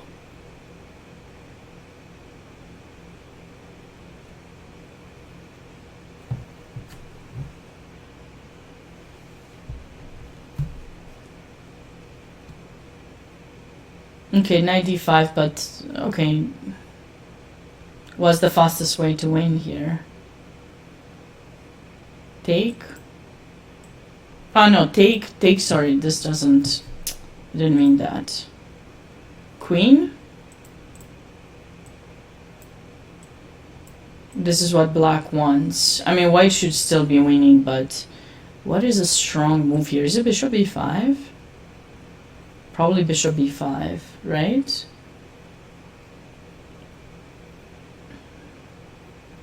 Because if the rook is gone, and you have no squares in the back rank, I mean, just look at this. So you can only go there. But when you do that, can they just promote? And then this pawn is unstoppable. Wow. Bishop b5 is... Oh, she played it. Okay, bishop b5. Wow.